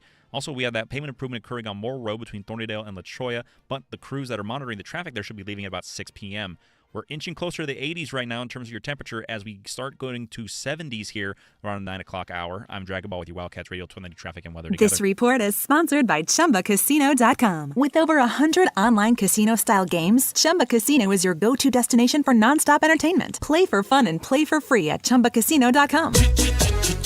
No purchase necessary. VGW Group. Void or prohibited by law. See terms and conditions. 18+. In a world of chaos and high inflation, where savings are rare. Just a minute, ladies and gentlemen. I think something is happening. There's only one place that can save you up to 40% off your favorite tobacco products. Tobacco Barn. Tobacco Barn. In a quest to unlock the key to savings, Tobacco Barn embarks upon the ultimate adventure to charge no city or state sales tax because they're on the reservation, and to save up to $3 off with a coupon at TobaccoBarnTucson.com. This is not a joke. When savings are stolen by the evil of other high-priced tobacco stores, there's only one powerful enough to resist city and state sales taxes, plus save you up to $3 with a coupon at TobaccoBarnTucson.com. Tobacco Barn. Tobacco Barn. Hooray! And if all else fails, we can always call upon... I'm Captain Tobacco, at your service. My hero. Tobacco Barn, Tucson's most epic adventure in savings. Now showing at Nogales Highway, just south of... Our home is Arizona Stadium, McHale Center, and Hyde Corbett Field. We are the home of the Arizona Wildcats, the only radio...